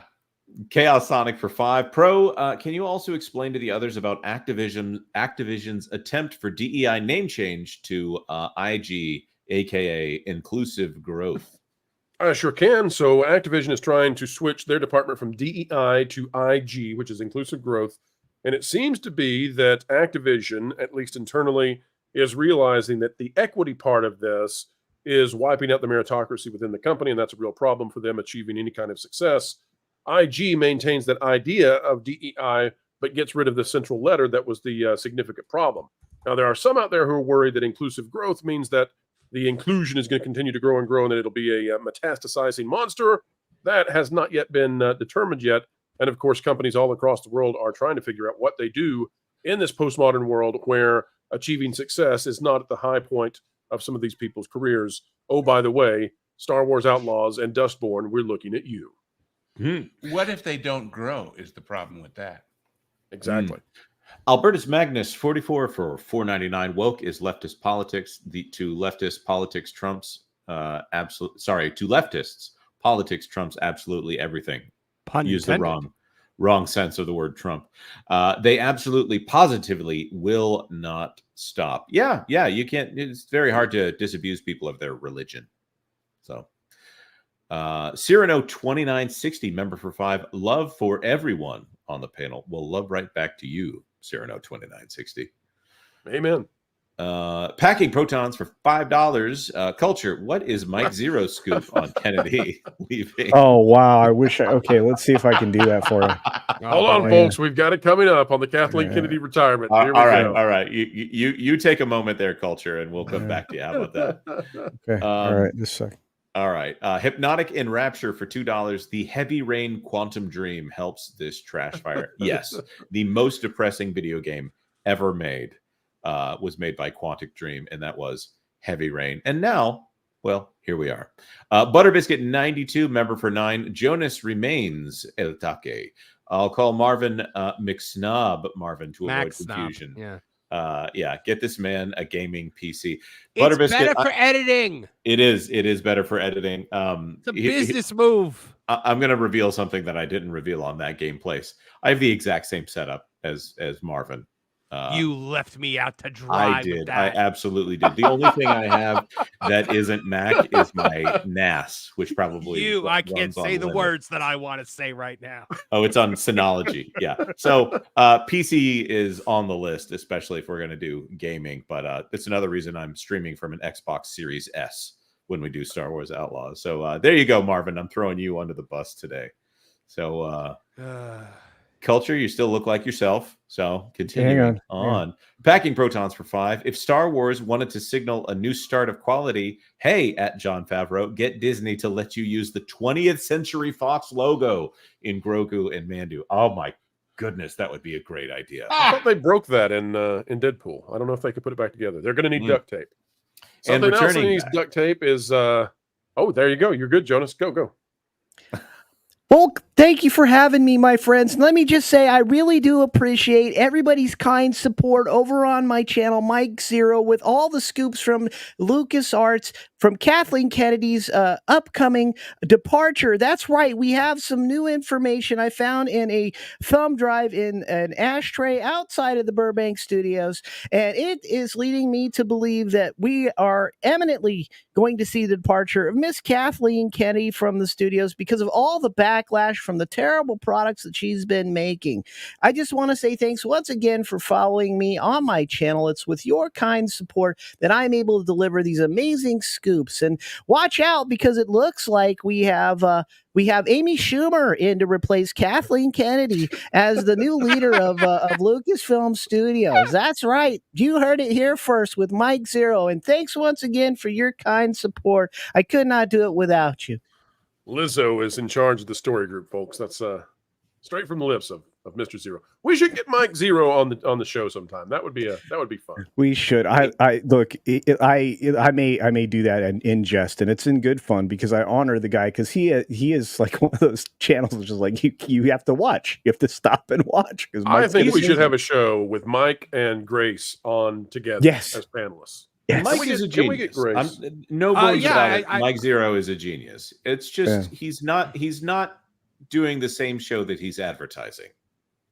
I look forward to a pro show where one panelist constantly refers to lost USB drives in parking lots, and the other says, "Well, hello," and it's just nonstop. It'll be wonderful. I have heard that Grace has thoughts on Kathleen Kennedy. Oh no! Yeah, Okay, sorry.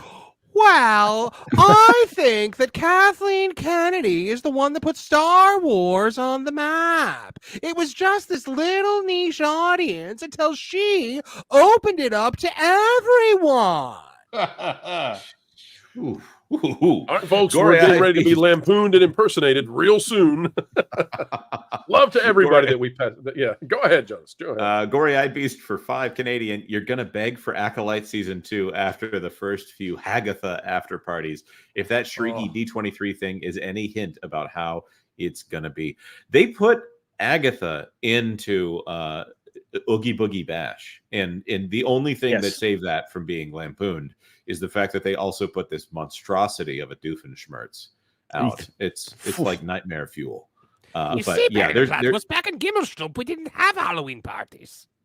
That's actually a really good Doofenshmirtz. You did, you did a voice. Have you heard that guy's voice? Yes, it's terrible. No, I said if he could actually do the voice, it wouldn't be bad. He could sell. I agree, but they also have the tone wrong. And there's a video coming out on that Park Place talking about this for those of you who don't understand what we're referencing here. But they got the tone, they got the voice, and wow, did they mess everything up when it came to the performance on that. Nothing against the actor. He was doing his best, I'm sure. Dr. Lighthouse. Real quick, we have heard that Agatha gets significantly worse after the first 2 episodes. So, folks, you're going to have a great time watching us suffer because the first 2 are the best, too, apparently. Are you kidding me? All right, well, we got that to look forward to. Dr. Lighthouse for $10. Hey, guys, if able, I would recommend looking for Star Wars Central. He's been trying to raise awareness with DEI and hostile devs to fans of Star Wars, the Old Republic MMORPG who want it to remain a strong bastion. Interesting. Well, we'll definitely look into it. Thank you for bringing that to our attention, Mr. Lighthouse. Your name is appropriate. Mm-hmm. And Packing Protons for $5. Non-Skywalker stuff. A New Republic era Wedge. Our Squadron movie, I'm assuming Rogue Squadron movie by John F. would be amazing. John Favreau. Yep. I would love to see it. I actually wouldn't mind a Patty Jenkins Rogue Squadron, but, to each their own. To each their own. Well, folks, we've got to get to our next story, and it is, it's one that Marvin is very well aware of. I don't know if he knows what we're going to be talking about next, but he will right now. All right, folks, we're talking about the Walt Disney World Resort apparently subsidizing virtue signals. Here's the story. It's by Marvin Montanaro. Disney World's cast member store overflowing with unsold Wish and LGBTQ pride merchandise. Fans reject woke Disney through films and theme parks. All right. When unsold Walt Disney World merchandise is clogging the shelves, Disney removes it from stores and sends it to one of 2 places. Some of the unsold merchandise goes to the Disney Character Warehouse stores at Orlando's 2 premium and outlet malls where it's sold at a discount. The rest of it goes to a store called Cast Connection. This is a store specifically for Disney cast members, where, Marvin, I believe you just might have made a visit to. Why don't you share with everybody what it is you did and what you saw and what the implications are for all of this Pride merch that Disney virtue signals with every year? So I went undercover there, put on the old hat and sunglasses so that nobody could recognize the orange fur, and went alongside a cast member, sympathetic to the cause, and we walked through, and I was shocked because it was just rainbows everywhere. And but even more so than the Pride merch, the Wish merchandise was everywhere, an entire wall of it. Half the store was Pride and Wish merchandise. Whoa. Here, you're telling me, how big is this store, Marvin? It's big. And you're telling me half. It's pretty big. You're telling me half of this giant store was unpurchased Pride Month and Wish stuff. Pretty much one whole wall of it was all Wish.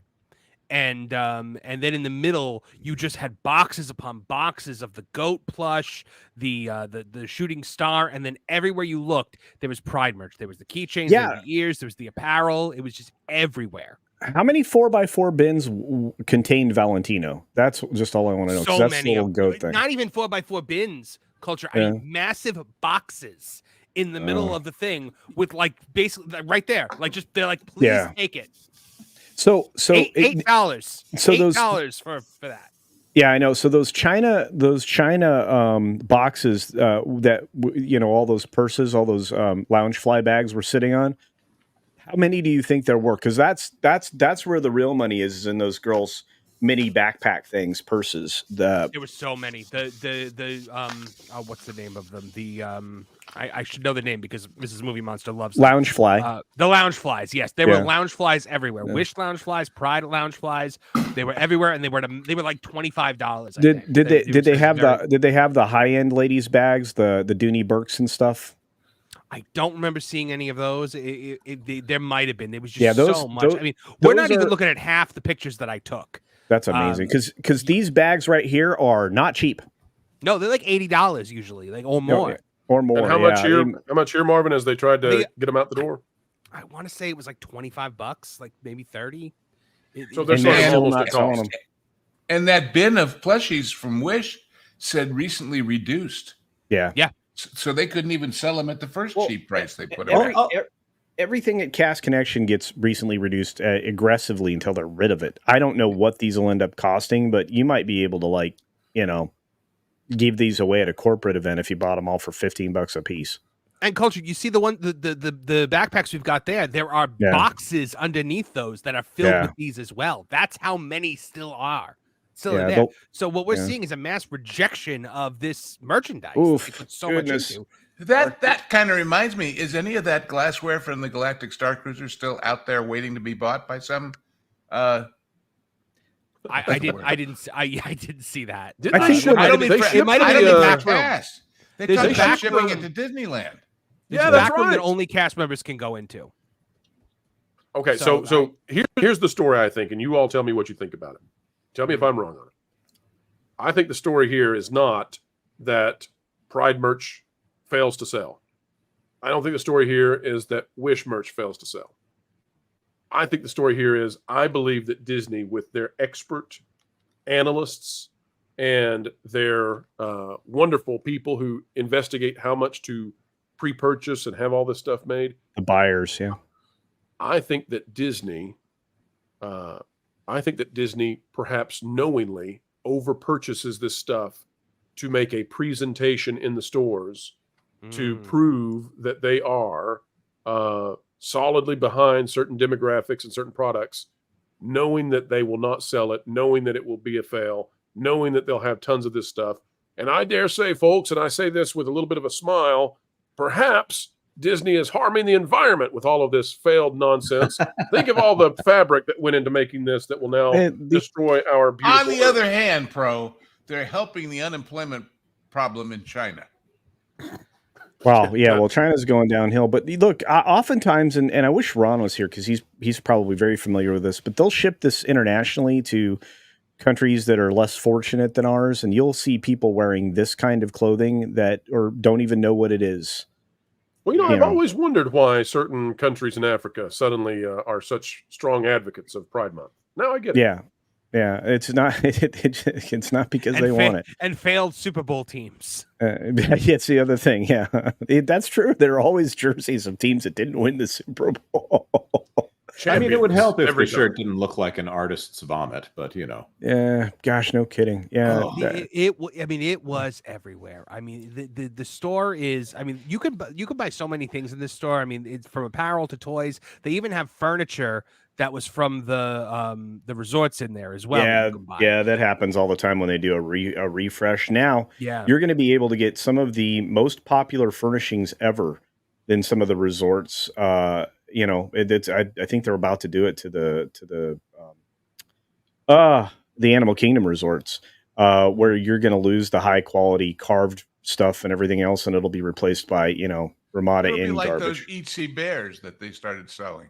Yeah, since you're the bear person, you should. I think what Pro said is really interesting. That it's performative. Oh they're throwing it out there as basically window dressing.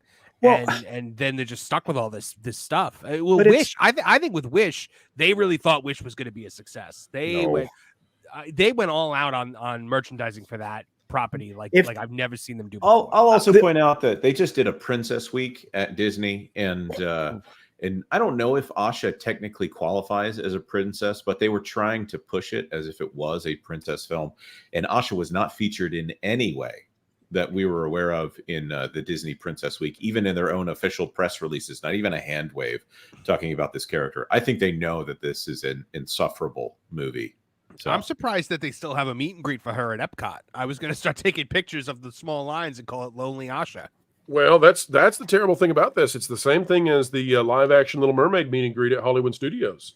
These ladies sit there with nothing to do because nobody's lined up to see them, and it's just a horrible look. The worst decision they ever made, and it was incredibly short-sighted, was Princess Fairy Tale Hall, which replaced 2 attractions and a decent eatery. It ate up a ton of space, and you ended up with a really challenging train ride, mine car ride that just isn't enjoyed by bigger people. To replace it, again, Disney isn't giving you there's no net positive gain anywhere in the park. It's always a reduction. They'll replace things. They just won't add things. Disney's not good at adding things anymore, and they're trying to manage an attraction count at what they consider a reasonable expense point. They have very short-sighted management. They don't look forward. It's a conversation Jonas and I think had yesterday on a video that you'll see soon. And it always disappoints me. And when it comes to this woke merchandise, because I'm going to just call it as I see it. I think not only do they know now and have known for a few years that it doesn't sell, somebody's continuing to make the bad decision to have it produced at these levels. And as far as I don't want to push back too hard on what Marvin said, but I believe you'll have to consider that the lack of celebratory events for the 100th anniversary at all the theme parks around the world was embarrassing. The fact that they were caught unaware, flat-footed, and all they had to offer was an animated film that never hit and didn't have any chance to hit with an audience. I think do you guys remember the 60th anniversary at Disneyland alone? Yeah. The Blue Diamond anniversary, you couldn't get away from. I remember the 30th anniversary out there at Disneyland. These are supposed to be big events, and the 100 was overshadowed by the 60 and the 50 and easily and the 35 and the Epcot the Epcot 30. These are events at these parks that are big deals at the parks, but when it's the whole company, where was the giant ramp up explosion? Where was Eisner would have just totally sold out for gold.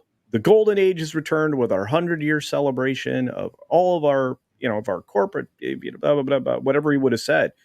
And you would have ended up with the castles being decorated to the hilt. They probably would have canceled the projection shows and done something more extraordinary with whatever they draped the castles with. And what they would have done in the pre-Disney Plus days is pick one movie from each of the 10 decades and sell them on physical media with special features. Well, the one thing that they did do, you guys remember the 100 films that they released, the collectors thing? Yeah, that was nobody bought it. It was like $70 billion. Okay, man, it wasn't that much. That's hyperbole, folks. But it was very expensive. Was that a Walmart specific item too? Yeah, it was so strange.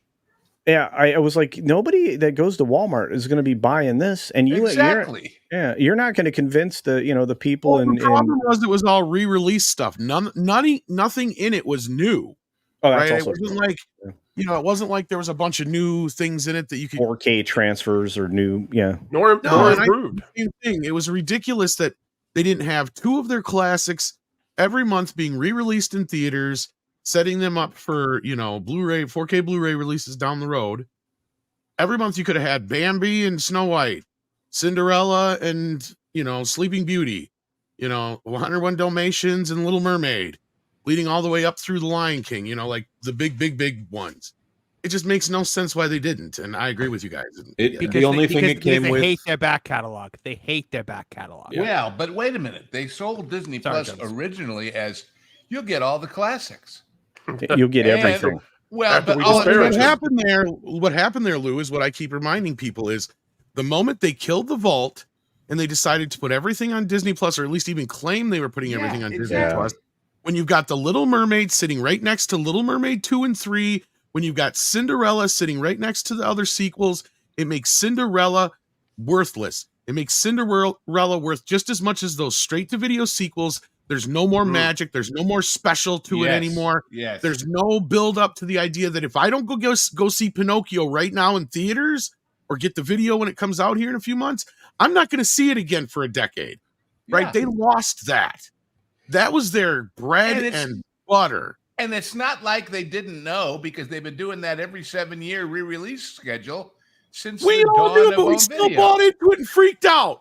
We all ran we're like, if I don't get it now, Mom, I'm never going to get it again. They choked the FOMO with Disney Plus. I do want to point out that it did come with one piece of exclusive merch, and that was a teeny tiny little hat. Oh, balls. Now, before we leave this topic, though, Marvin, I do want to know about Cast Connections. One other thing. So you said that 50% of this massive store with discounted, unsellable items was Pride stuff and Wish. Pretty much, yeah.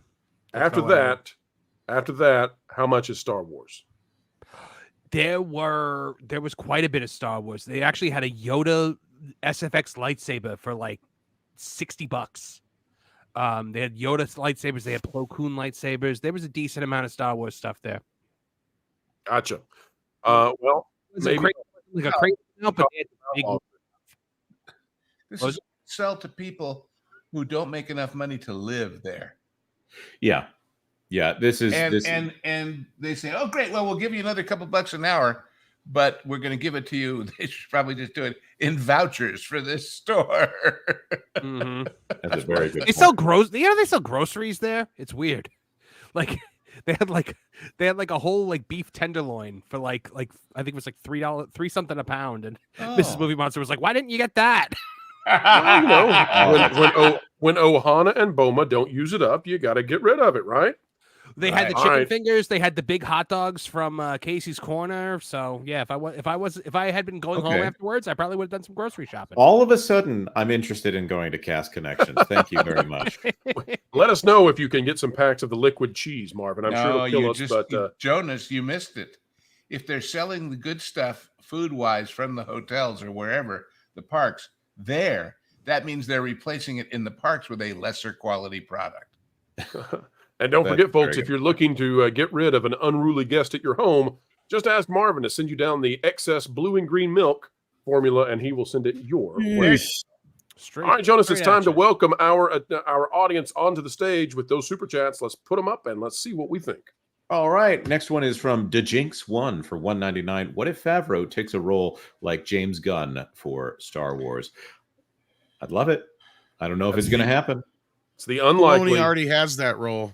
Yeah, very unlikely, but the best possible chance for Star Wars to be redeemed. And I honestly don't know what other chance there is for it to be redeemed. I'm not even sure Favreau would want it. I can't imagine he would. I mean, why? See, that's the thing we got to keep in mind here too. Yep. That's my thing. I'm going to keep saying it, guys. What do you have left to work with? Exactly at this point, yeah. Right now, Jon Favreau is one of like the biggest directors in Hollywood. I think his name is kind of synonymous with quality at the moment. I don't think he's ever been bigger than he is right now as far as the myth of Jon Favreau, the auteur. So I think I don't think he'd walk away from that right now. But you're absolutely right, and this is the best he can do. Is work with these morons who he knows by now are morons, who he knows are intrusive, who he knows are inept at management and marketing and everything else. It's what It's what I said when they talked about Downey coming back. I said, here the guy won an Academy Award for a brilliant thing. His agent tested the waters, and there wasn't anything out there anybody wanted him for. Well, yeah, and because he had to come back. Anything he's done besides Marvel has pretty much tanked, unless he's like the third actor in it, right? Like Oppenheimer. $200 million ain't bad either. I do think he cares about doing quality work, and Right. But if Hollywood won't give him any quality work to do, well, then screw it. I'll take the money like everybody else. Well, okay, so but then are you making a case that he is worth $95 million or he's not worth $95 To million? them, he is, or they wouldn't pay it. He's worth 95 as Tony Stark. Do you have any idea how much money this Doom movie is going to cost? Oh yeah, it's going to be insane. Jonas, are we allowed to talk about that other thing yet? I mean, maybe we should hold it for a video. Never mind. We won't talk about what's going on with Avengers yet. Oh, you tease you. Yeah, I think we ought to. Ina Greco, however, talking about Are we allowed to it talk right about here it though, Jonas? I'm not with saying the- we with will, the- but are we allowed to talk about it yet? with a blank $5 super chat here. I think we should hold it for later. Just to put a button on that, if I may. I wasn't commenting on either he or Favreau. I was commenting on the sad state of the industry that they can not offer these guys with amazing talent anything that makes them say, yeah, I want to do that because I got all the money in the world anyway. I want to do something great without all this nonsense. But it hasn't been dangled in front of them. That's Totally sad. agree. That thing. Yeah, I don't think we're ready to talk about that thing now that I think about it. Dick Powell. Jonas just realized which big thing we're talking about. Yes.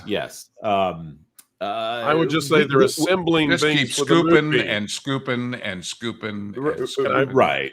And Can they're I say trying that to in figure wink? out the best way to attract an audience here. Dick Powell, interesting name there. For $2, Jonas Wilton said you like Disney Star Wars. I'm going to say about 50-50. I'm not going to say it's entire films that I like here, but there's about 50% of the trilogy, the sequel trilogy, that I like in one form or another, considering that it's 3 films. I like Rogue One, although I consider it a fan film.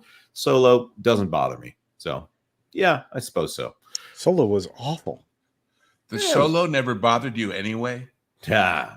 Packing Protons for $5. Asked that same question about them wanting to get rid of Kathy before the lawsuit a few weeks ago. I think the answer was it wouldn't matter.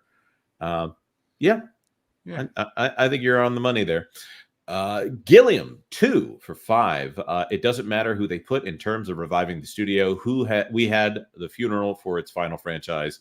It's dead, Jim. Yeah, it would have to be something new at this point. And they need it to go away long enough for us to miss it. So, blind on a rocket cycle for $5. Can I formally nominate the Magic 8 Ball for head of Lucasfilm? My sources say yes. Man, you beat me. I was going to say ask again later. Blind on a rocket cycle for $5. Also, put Wilton in charge of Rings of Power. I think that would be great. I don't care if it's a different studio. Make it happen. Go fund yourself, Bob. Perfect. It's humor. John JID for $1.99. Disney has now hit mainstream on popularity. That is right. Oh, a big happy birthday to John JID 999. He just turned 21. Oh, congratulations! Happy birthday! Happy birthday. Welcome to adulthood. It's gonna suck. I said he went from being a zygote to being a fetus. Culture, adulthood is just fine once you get used to it. John JID for $1.99. I'm watching Sid versus The Undertaker right now. Rest in peace. Yeah. WrestleMania 13. I wish. See, now, if I could have just been a 16-year-old forever, that worked out just fine. Culture, are you okay? Culture. We need to talk later, man. Jim Jam did not come into its own until later. 18. Jim Jam for $4.99. Will this channel throw KK a retirement party stream? Yes. Going over. Oh, yeah. Ooh. You know how, all those we can cater it from the cast store. Obituaries prepared beforehand. We probably need to get working on that. We need to get cracking on it. Yeah. Yep. Hawaii Dragon Star for $5. Rumor KK wants to leave on a win. Is going to stay until Mando and Grogu. So it depends on how big a win that is. There's no win there. There's no winning there. I think Mando and Grogu will make money. I think it will make money. Despite season 3, I think the Mandalorian still has enough of it, and there's enough of the cute factor with the girlfriends and the wives to be like, I want to go see the baby Yoda. Let me suggest this: if Gina wins her case and they have to bring her back, will she be in that movie? Yes, she'll just randomly appear somewhere in the movie. If Gina wins her case, she'll own that movie. True. I will say this. When it comes to whether or not that movie is going to make money, they're going to throw everything they have at it. You're going to get a Millennium Falcon situation scene, and you're going to get some CGI OT characters together finally. Whether or not that will bring back the audience, they're going to give it everything they can on the way out. Absolutely. Butterbiscuit 92 for $5. L Take Jonas strikes again. How can you have a gaming channel and not have gaming PCs? We're done. I'm unsubscribing. You. Is that how can you have a Splash Mountain without water? Wait. I have multiple gaming PCs. Okay, I do. Loki's got a monstrous gaming PC. Plus, his boss has a gaming PC. My boss has a gaming PC. We have plenty of gaming PCs. And Jonas has a GameCube. Yeah, if you want to, I can't show my gaming setup here, but I have every Nintendo system that has ever been made, except the Virtual Boy, so at least in the United States, within 6 feet of me right now as we speak. I've got the bona fides. I just don't. I'm not a member of the PC master race. Yeah. No, I'm not in the PC elite either. Yeah. Going Shogi for $4.99. The after parties are funny in the same way as seeing your friend fall down. You're concerned for them, but you're too busy laughing to help. We're aware it's a 2-hour kick in the crotch. We know what you all are coming here to see. We get it. Look, Yeah, I don't often drink, but I drink during those after parties. Oh, because I have no. to. Geeking it with Jim Classic for $5. If Kathy wants a Hey. big win, she can finally leave. Maybe the canceling of the Acolyte be interpreted as that big win. She's got a better chance of playing the lottery. Yep. Albertus Magnus for $4.99. So can I still get a rainbow R2D2? He is G after all, right? Well, if you ask Leslie Headland, yeah, he's a lesbian. Yeah, canonically, right? And here, the Wild Man of Yavin has gifted 20 WDW Pro memberships. Thank you very much for that. Wild Man of Yavin, you have brought so many to our side to enjoy great content exclusive to members. The power of one. The power of two. The power of many.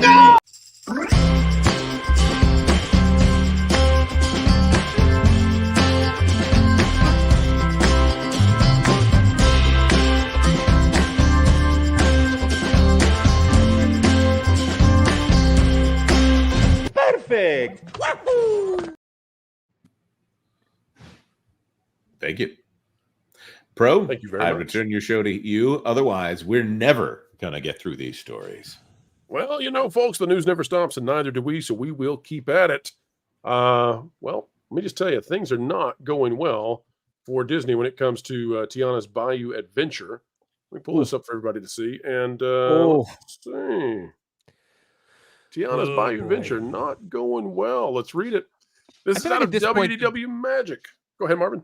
I feel like at this point, the bigger news is when it's not down. Well, I gotta ask, does anybody here know if it even came up at all on the 25th? Yes, it came up at 3 p.m. and it was not operating this morning. Okay. Tiana's Bayou Adventure extended downtime continues. Disney's new ride faces longest opening delay yet. This out of WDWMagic.com, the old stomping grounds, until gentrification took it over. Tiana's Bayou Adventure, Walt Disney World's newest attraction, continues to face extended downtimes, with the ride recording its longest delayed opening to date. On Monday, August 26th, the attraction at Magic Kingdom did not call its first virtual queue boarding group until 3:20 p.m., marking the most prolonged delay since the ride's debut in late June 2024. As of 10:30 a.m. today, that is today, folks, we're covering the news as it happens, the ride had not yet opened for guests, and no boarding groups had been called, suggesting ongoing operational challenges. Since its preview phase and throughout the first 2 months of regular operations, Tiana's Bayou Adventure has experienced frequent closures and delayed openings, and this has become a very frequent sight. Frontierland cast members being asked to stand in a line and block the pathway beyond to Tiana's Bayou Adventure. While Disney typically does not disclose specific reasons when an attraction experiences technical difficulties, it is widely speculated that Tiana's Bayou Adventure is encountering issues with new sensors designed to monitor the positions of logs as they navigate the ride path. Now, we've also heard that the animatronics have very serious problems. These are part of advanced safety measures and control systems to trigger audio animatronic scenes. I would suggest that if it was just the sensors by now, Disney is negligent to not close the ride and readjust the sensors. So I'm not buying the sensors anymore. I think it's far more than that. The ongoing technical problems are likely a factor in Disney's decision to continue utilizing a virtual queue system for Tiana's Bayou Adventure, even after more than 2 months of operation, which, by the way, we told you this was going to happen. We told you. Initially, Disney indicated that a standby queue would not be available during the ride's opening days, but expected to transition to one shortly after that. However, with the ongoing issues, it appears the standby queue may not be implemented until these challenges are fully resolved. Poor Tiana's. All right, guys. Given that they cannot make a ride reskinned and have it function, do we really want them to drain the rivers of America, destroy it, and plop down a giant, complicated Cars ride that has no backstage access? Is this a good idea? Do we really think that's the way we want this to go? Or should we say now that perhaps Walt Disney Imagineering is in a state of chaos? Culture, what say you? Well, I mean, my response is the same one I had a month ago when we were talking about this. The Imagineering is not what it used to be. You have a bunch of people that are there not for the merit or their experience. They just are there.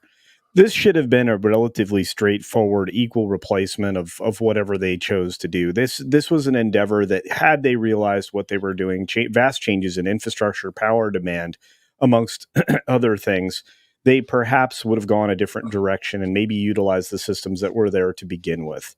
That way, the adjustment period of time would have been much shorter, and you could rely on a looping performance without anything that would be triggered on demand, which is, again, one of the reasons why they have the problems they have.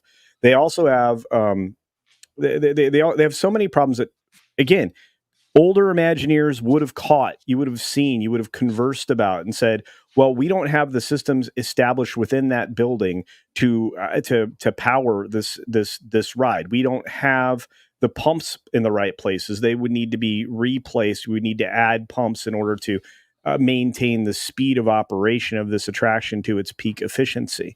That none of the things, they had nobody that could foresee these things. They brought in the man who helped make this thing happen in the first place and then ignored him entirely. So I would say that they've created a problem that I don't know that they can actually solve anytime in the near future. And if what we're hearing about Disneyland is true, yeah. Well, we're going to get to Disneyland in just a moment, but Tony Baxter, of course, the original designer of Splash Mountain, he exited the project and basically told them, "This is a bad idea, guys. You know what else is a bad idea?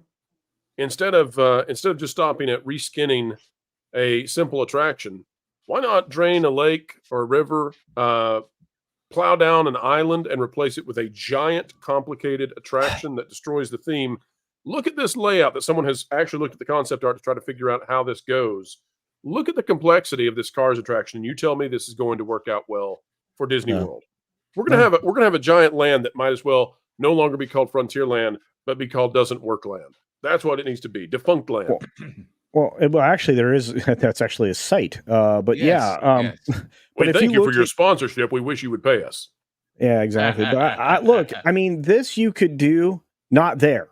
There is a giant chunk of land off to the upper left that this you could do this there. You might have to slightly modify it. You wouldn't have to build it in 360 dimensions, 360 degree dimensions, which they would have to do with this. Because you're going to be walking around this giant thing in the way.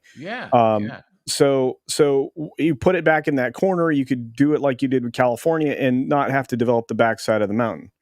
It's just, and again, this doesn't have any of the elevation changes that you want. It really doesn't. I mean, there is a little bit here, but this will be a giant eyesore. It's going to create problems throughout the theme park. And it's going to create a traffic problem for humanity. Nobody's going to want to walk around the backside of this. I mean, it has no backstage access, and if it has major operational issues, it's a disaster. A terrible idea. You want to see how bad things have gotten? Go back to that shot of all the people standing in line holding guests out of the ride. Oh, there you go. Wait, before we do, Lou, I just want to clarify, folks. We try not to put mistruths here on the channel. That water there, that you should not expect that on every ride. Anyway, sorry. That's true. Look, no knock on anybody, and I'm certainly not one to crow about my figure. But when you consider the average dimensions of the people who work there, and you design these costumes to look like that, then the question that you have to ask is, does this ride closure make my butt look fat? Those are the worst. And if you can't get that right, what's going to happen once they don't look step Wild aside? West-esque, do they, Lou? They look like you would not think these are cowboys and cowgirls. Newsies after shopping at the cat store for meat and snacks. That's right. Khaki newsies. Right, That's and what the other thing, right at the outfit. beginning, go up to the very front of this article. I On just the see way, these sir. things, I can't help it. Go the first time? words in the first paragraph, I think it was. Down we go. I have a dear, dear friend. In fact, with all due respect to all of you who I consider my best friends, he is my best friend in the world. And he is a very, very conscientious Christian guy who never lets a bad word go out of his mouth, even if it's not a bad word to the rest of the world. Jonas, he makes you a drunken sailor by comparison. All right. Valiant Renegade is a swell fella. No. What does he call problems in his life? I'll say, how are things going? He'll say, somewhere in here, maybe it's in the next paragraph. He'll say, well, I'm facing some challenges. He said something about challenges. And operational challenges, perhaps? There you go. They're challenges, you see. They're not disasters. They're not problems. They're not screw-ups with a capital F. No, maybe that'll be the next thing, Lou. Maybe the next earnings report, they'll tell us that parks are going to experience momentary demand challenges. That's it. Yeah. I mean, the way that it's like it's the emperor's new clothes. Nobody wants to say it out loud. They're screwed. And what you mentioned earlier, Culture, they've announced an opening date for Disneyland. And you got to ask my first question, and I guess was I talking to Jonas? Was it you and Vash together? And the first question I had was, does that mean they think they fixed it? Or does that mean they're going to open it in time for Christmas come hell or high water? Or in this case, no water? I think you're right, by the way. I think that they probably, that's dream casting at this point more than it's actually saying when it's going to be. But it gets a press release and it gets a hey, look at us, aren't we swell? That's the thing that gets. You can't make it gets early. As much attention as a popcorn bucket. Exactly. So the good thing about a river in Frontierland is it's really hard for a river to have downtime. It's really difficult for an island to have a mechanical failure. This Cars attraction, based on the pattern of Disney Imagineering as of late, I think people should hate the idea. And by the way, Tiana's Bayou Adventure coming to Disneyland, well, that's going to be one more big fiasco because we're hearing they're having the exact same problems there that they are at the Disney World version. So And you know what I want to know? When they closed the river at Disneyland in order to shorten the island and build Galaxy's Edge, they put up a big photo mural of the river across the two parts of the river where they built the dam to shut it down. Will they bring those here so you can look at what you used to have? Will they put up a big coming soon photo picture of how it used to be? I mean, they will despise any imagery of the former river and Tom Sawyer Island because it will remind people of what they had versus this Blizzard Beach knockoff they're going to get. Wow, Marvin, that is exactly right. Blizzard Beach knockoff. I couldn't have said it better myself. Marvin, I don't all want this to talk of where to cut you put from things the- should have put it in Blizzard Beach. That would be a good idea. Marvin, your thoughts on it before we move on? Oh gosh, I mean, you know, it's just a complete and total eyesore. I mean, we've talked about everything wrong with the potential of what they're doing here. The fact that they have so much space and they're choosing to just, you know, pave over what is what has come before. They're unbridled. In favor of what could be in the future. It is absolutely disgusting and despicable, and I can't stand it. I honestly think the bigger, when it comes to Tiana's Bayou Adventure and those things, it is a bigger story when they're not down, because they are probably down now more than they're up. Indeed. Speaking of which, by the way, I was wondering if this would come up. They're not done yet, folks. Take a look at this over at Disney's California Adventure. This by Blake Taylor at Attractions Magazine. Red car trolley closing permanently at Disney California Adventure, because this is a company determined to take out every bit of ambiance and uniqueness to them in order to cram in every IP they possibly can, which will be dated, but they do not care. The red car trolley is closing in 2025 at Disney's California Adventure to make way for an expansion to Avengers Campus. Now, folks, we're going to show you in just a minute why this is absolutely, utterly, entirely unnecessary. It is simply a desire to not have to maintain things. It is a cheapening in every single way. Here's what it says. The red car trolley is closing for Avengers. The red car trolley attraction at Disney California Adventure will close in early 2025. I don't know. Maybe Kathleen's going to ride on out of her career. Who knows? Here's Disney's full statement to Attractions Magazine. As we shared at D23, we anticipate construction to begin on the Avengers Campus expansion in early 2025. Some backstage locations in this area will be impacted. Construction requires the removal of the backstage red car trolley barn, and as such, we will discontinue operation of the attraction in early 2025, and we'll share a specific date later this winter. We look forward to sharing more information in the future. The statement notes the removal of the trolley barn, not relocation, implying the red car trolley's closure will be permanent. The trolley traverses the park's main entrance area and adjacent Hollywood land. Guests can catch a lift if they so choose, or simply take in the ambiance of the trolley gliding by. The trolley's route begins on Buena Vista Street, travels through Carthay Circle, and continues into Hollywood Boulevard and Sunset Boulevard before concluding its route near Guardians of the Galaxy Mission Breakout. And it goes on to show this and what will be replacing it. Real quick, let me show this, though, guys. Because if we go to Google Earth and maximize, I'm going to show everybody this real quick. This is the current trolley barn here at Disney's California Adventure. It's a beautiful little building, right? Just look at that beige.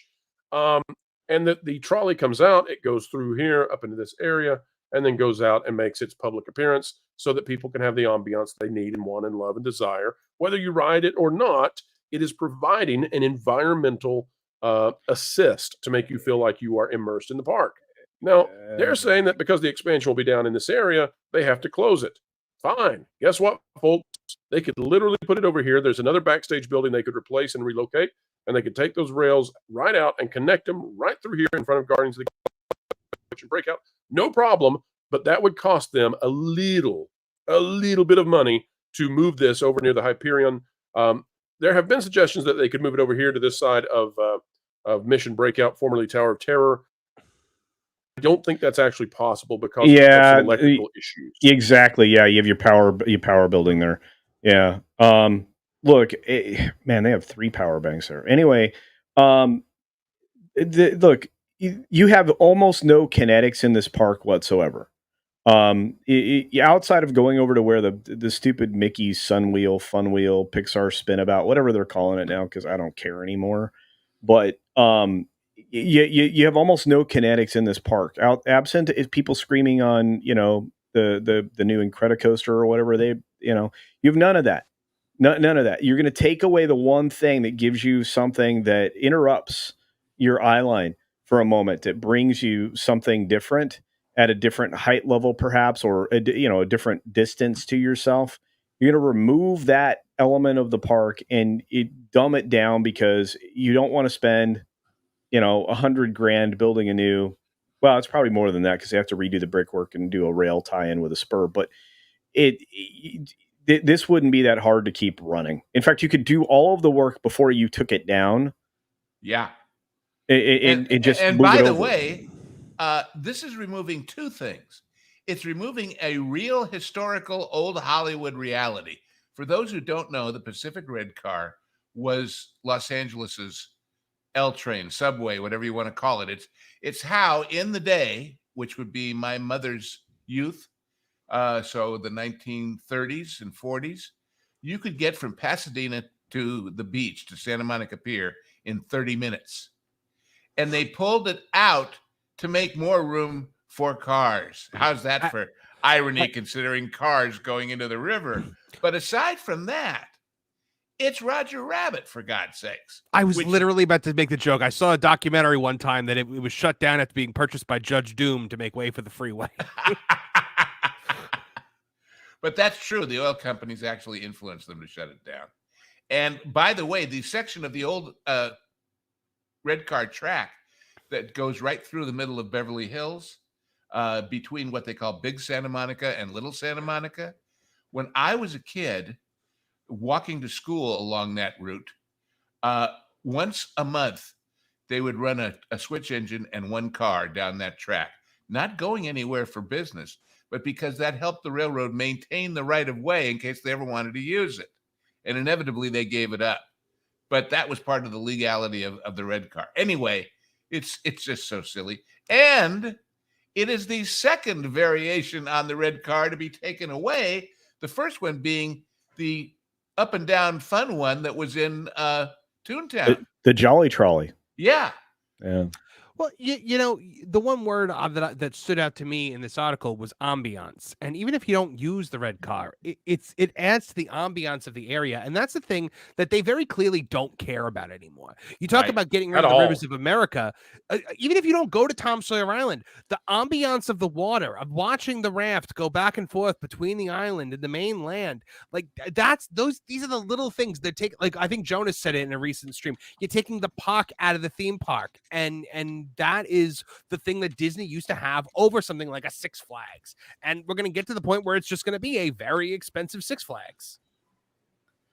The entire point here is that Disney has something that Universal does not, and that other competitors do not. They're shaving off their own competitive advantages because they've heard of someone who can do it cheaper. And that is not what we need. We need two theme park companies doing different things. Unless these companies are going to merge one day, which I think is ridiculous. Jonas, they're doing something different. Remember the story about expanding the backstage for, is it Hagrid? In order to be able to launch more cars right from the get-go in the morning. They're spending more money on a backstage for a ride than Disney is yanking out an onstage ride. Yeah, absolutely. There's the two companies for you. Yeah. Anyways, to try to finish my point here, Disney has something special here. There is a Disney difference. It's just that the current company does not seem to be interested in whatever that difference is. They keep hinting at little things like, "Oh, we got a robot over here. We're going to put in the parks." That doesn't scale.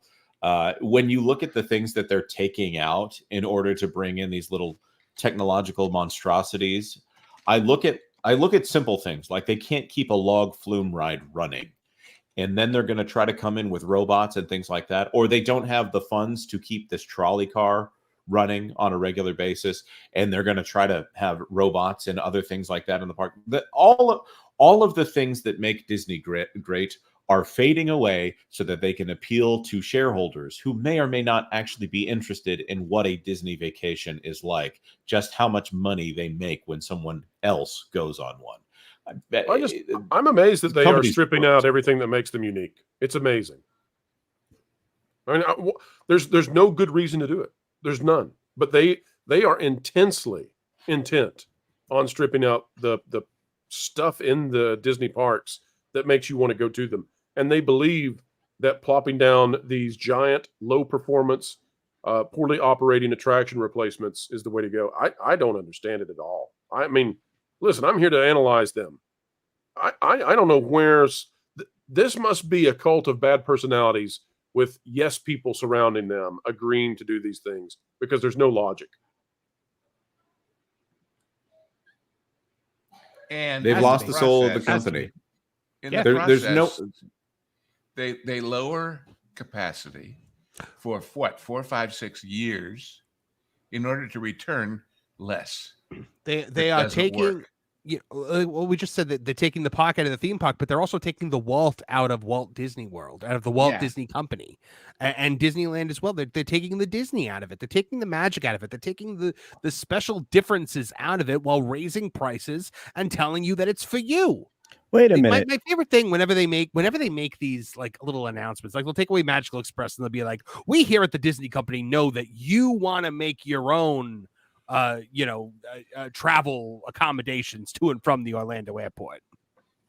Yeah, but you made a good point, Marvin, as you almost always do. In fact, always do, I would say. Almost works. Okay, all right, fair enough. But what I'm saying is that there is no Disney difference anymore. We call this this is the unnecessary downgrades that they believe are necessary that we're getting across everything that they offer, including their films and television projects. And it would be one thing if they opened something bad, but when it basically doesn't open at all, or as I said to somebody the other day, look at that bad airport waiting room at Epcot. They opened it to great fanfare to say, "Look, we're finished," and then they announced they're about to close it to redress it for the next festival. Why not just wait? You don't get the down, you get the intro of the new thing, and at least it looks like something. I don't know what it's going to look like, But the idea that best of both worlds is A, intro something bad, B, shut it down, C, dress it up. What planet are they on? Well, what I don't understand, Lou, and this is something that Imagineering should have not only rediscovered, but the idea that they can create automatic dressings for the seasons or festivals that they're going to promote, or design them in a way so that you can swap over seasonal decorations in a matter of hours rather than months. You know who does that? Well, the Bellagio. Yeah. Well, the if you greenhouse at the Bellagio does it all the time, but Disney can't. Well, look, do you realize how many days it takes now for them to dress or to do the makeover or the reskin for the Haunted Mansion once a year? It doesn't take nearly as long as it used to. They have everything designed in a way that it's easily in, easily out, and no fuss, no muss. They're able to actually do a little refurbishment with that downtime to make that seasonal change. Well, and like when they used to with Country Bears, when they did the summer and the holiday winter. one. Yeah. It's just go ahead. I stopped by the Bellagio at the height of the pandemic and visited the greenhouse. One of the only times that the greenhouse at the Bellagio was not being well maintained for obvious reasons. It was fascinating to see the how some of that stuff was put together and made as parts of it on the lesser viewed areas were beginning to crumble because of its lack of maintenance. It's very interesting. You like to play with Google Earth. Go look at the huge backstage greenhouse where they grow everything to keep that thing in shape. It's enormous. It's a huge investment. Yeah, Disney, as well, you guys all know the giant horticulture department for Disney, maintaining everything. I would north say of Animal the executive boardroom is full of horticulture. Well, there's something that we have to take care of, folks, and it's unfortunately, it's not horticulture this time. It is saying farewell to two of our panelists. Jonas, toss them the outro, sir. Yes, sir. I do believe the first one that will be going in the blue box is Mr. Culture Casino. He has to exit here. I don't know where he's going, but he can't stay here. Culture, where can people find you, though? Believe it or not, you can find me at That Game Place. I constantly advertise our game channel. It's growing like a weed. Thanks to all of you. If you're not subscribed over there and you're one of the 68% of people that watch the videos, why? Just click the subscribe. It's free. You'll have lots of fun, and you won't miss the Wednesday live streams if you turn on notifications, which are from 2 p.m. to 4 p.m. Eastern. We enjoy those very much. We had a very special live presentation today of the Nintendo Direct, which had featured some really interesting partner games that they're working with on. And they also did a special preview of Sonic 3, which I thought was great, the film. Ooh.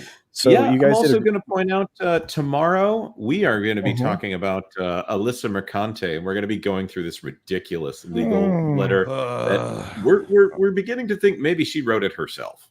Yeah, I think I kind of was leaning that way yesterday, I think, Jonas. But anyway, and of course, I obviously have my own channel, which is Culture Casino, which you can find me at. I just changed the background like that, and you can check it out. It is super fun. We have a ton of material there. I'm producing 1 to 3 videos per day, on top of the 1 to who knows how many videos on that game place. But you should check out the videos. They're oftentimes right in line with stories that you'll see at that park place. It's magical. That park place, that game place, my channel, Marvin's channel, many of us, you're gonna get wonderful coverage from various stories that maybe you don't see anywhere else. So do check that out. And look, I mean, I took Marvin's story on all this woke merchandise that won't sell, and I spun it my own way. So you can check that video out today. But on that note, later today, you can find me over on the HCast. And I think that's all I have left to promote other than my website where you can get my merch, beachpunk.com. Right there. Beachpunk.com for all your greenhouse and pop culture needs. I hope so. Thank you for having me, guys.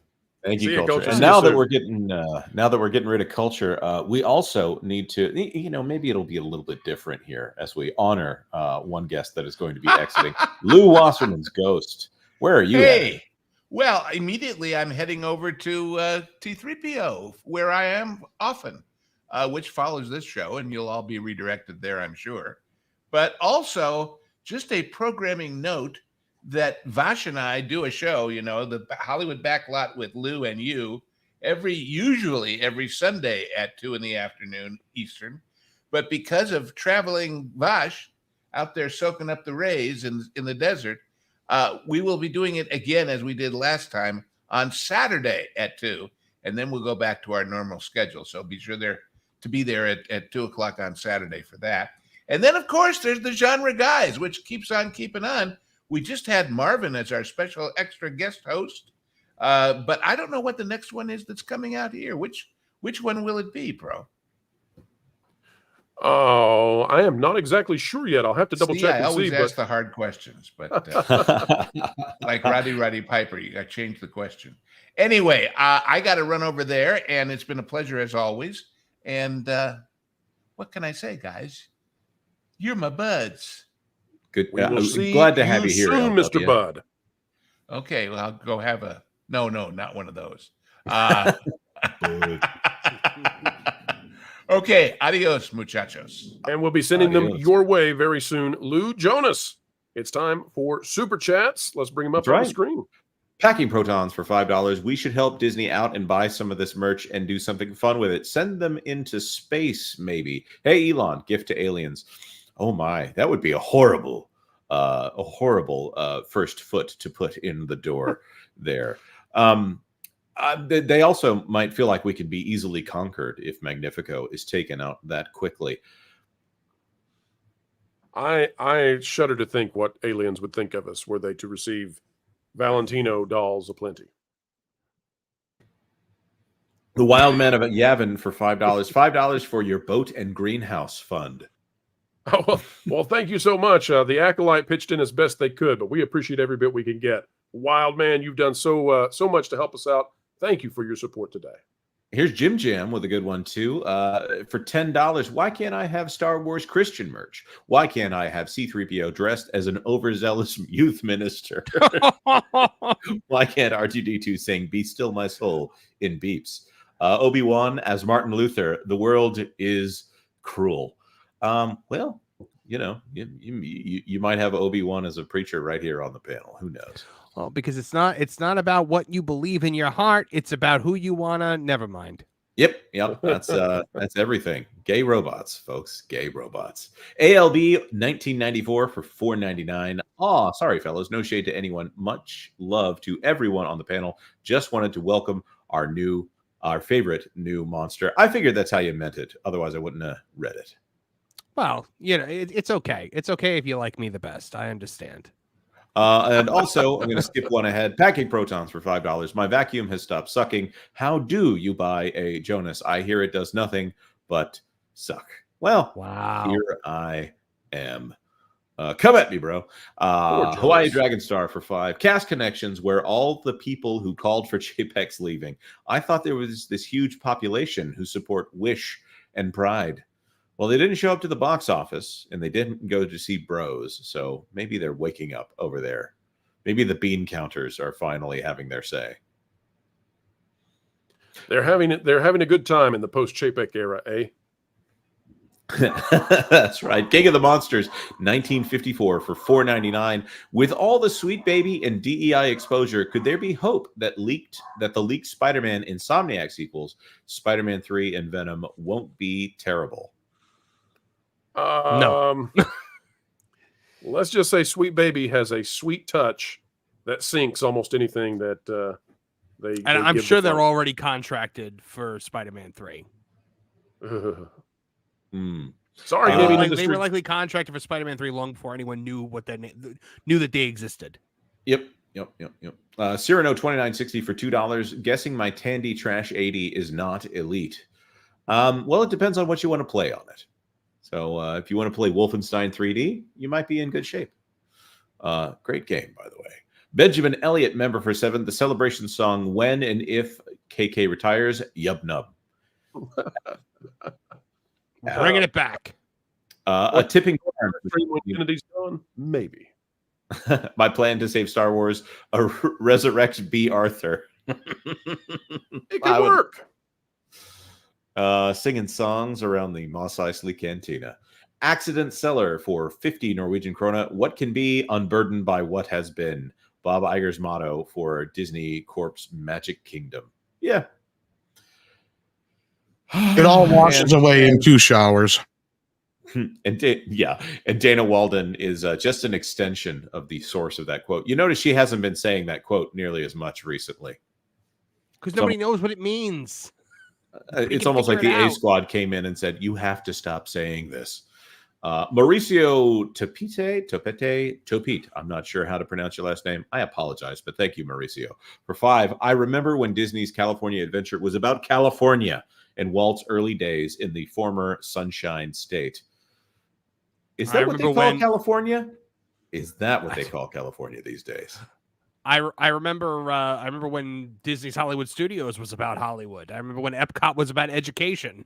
They've abandoned. I remember when Animal Kingdom was about animals. They're abandoning just IP everything. vomit now.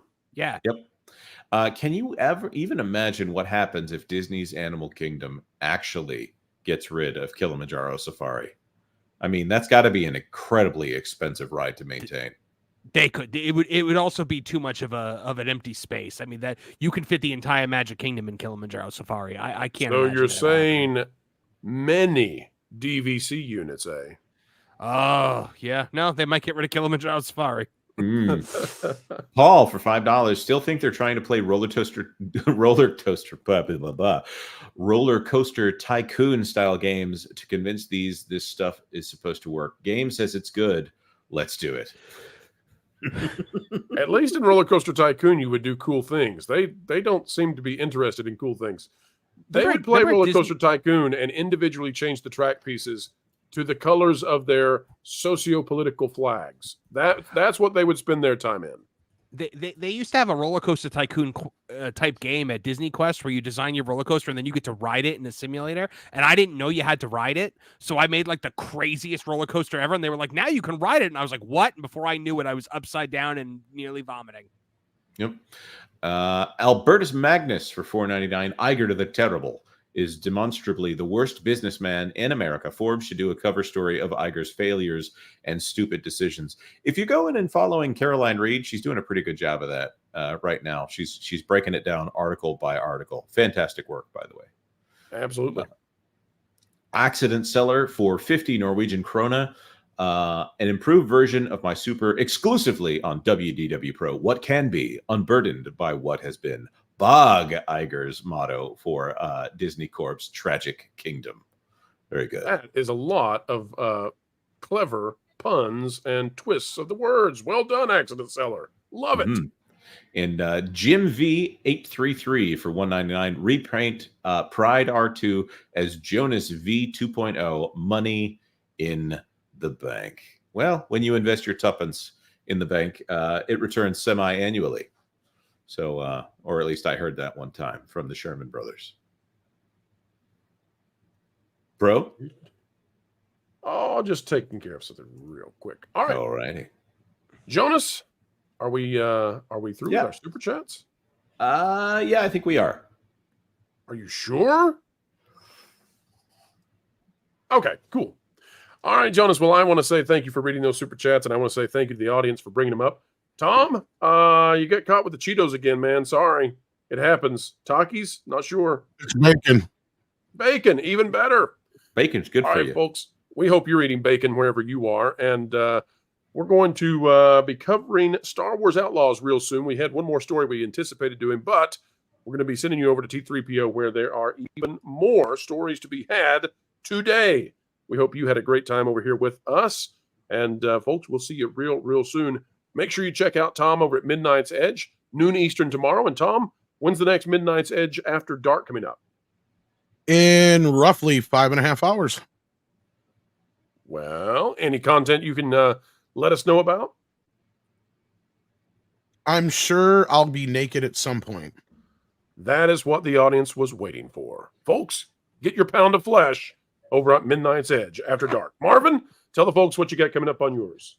Oh God! Tonight we got Toonie Talk Wrestling over at Tooneytown Wrestling over on our wrestling channel over there. If you like pro wrestling, we're gonna be talking about AEW All In and their ridiculous Assassin's Creed Shadows commercial for one of the wrestlers' entrances. We'll be talking about a whole bunch of stuff. We'll be talking about Sid Vicious, Sid Justice, passing away. A whole lot going on there. Over at Tooneytown TV, we got a new video dropping on Star Wars this evening, and then on Thursday night we've got Toonie Talk TV, live stream pop culture podcast. Make your voice heard. Come experience the Tooneytowniness live, and we'll see you over there. So thanks, guys. All right, and Jonas, anything coming up on that Park Place? That Park Place will be, well, first of all, we covered Jay this morning and what's going on there. Doofenshmirtz video coming out this afternoon talking about that monstrosity that they unleashed at Oogie Boogie Bash. Of course, that game place will be streaming 2 p.m. tomorrow. You can check that out. In that Park Place Live, well, there's a bevy of topics to choose from.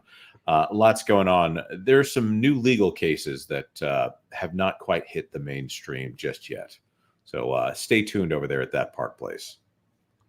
There you go. All right, folks, it's been a wonderful time spending time with you. It's an honor and a pleasure every single time. We would love it if you could swing on by T3PO Live with Vash, Lou, and the rest of the crew over there. And until next time, folks, we are wishing you a very good time. Better, perhaps, than Disney is having indefinitely, grander than poor Kathleen, as the rumors swirl around her, circling the very tank she swims in. The mainstream media just can't understand how it is we continue to do what we do. They don't realize that we are powered by you, and you are... 1.21 gigawatts! 1.21 gigawatts! Folks, we've still got decades and decades left in the can. It drives the mainstream mad. Would it make you feel any better if you knew that what we're asking Mass here to do is a holy thing? You see, we're on a mission from God. We're on a mission from God. Now you're gonna put me right back in the joint! They're not gonna catch us. We're on a mission from God. So, folks, as we always say as we end each and every show here, and we mean it, keep learning, keep growing, and as always, keep having fun.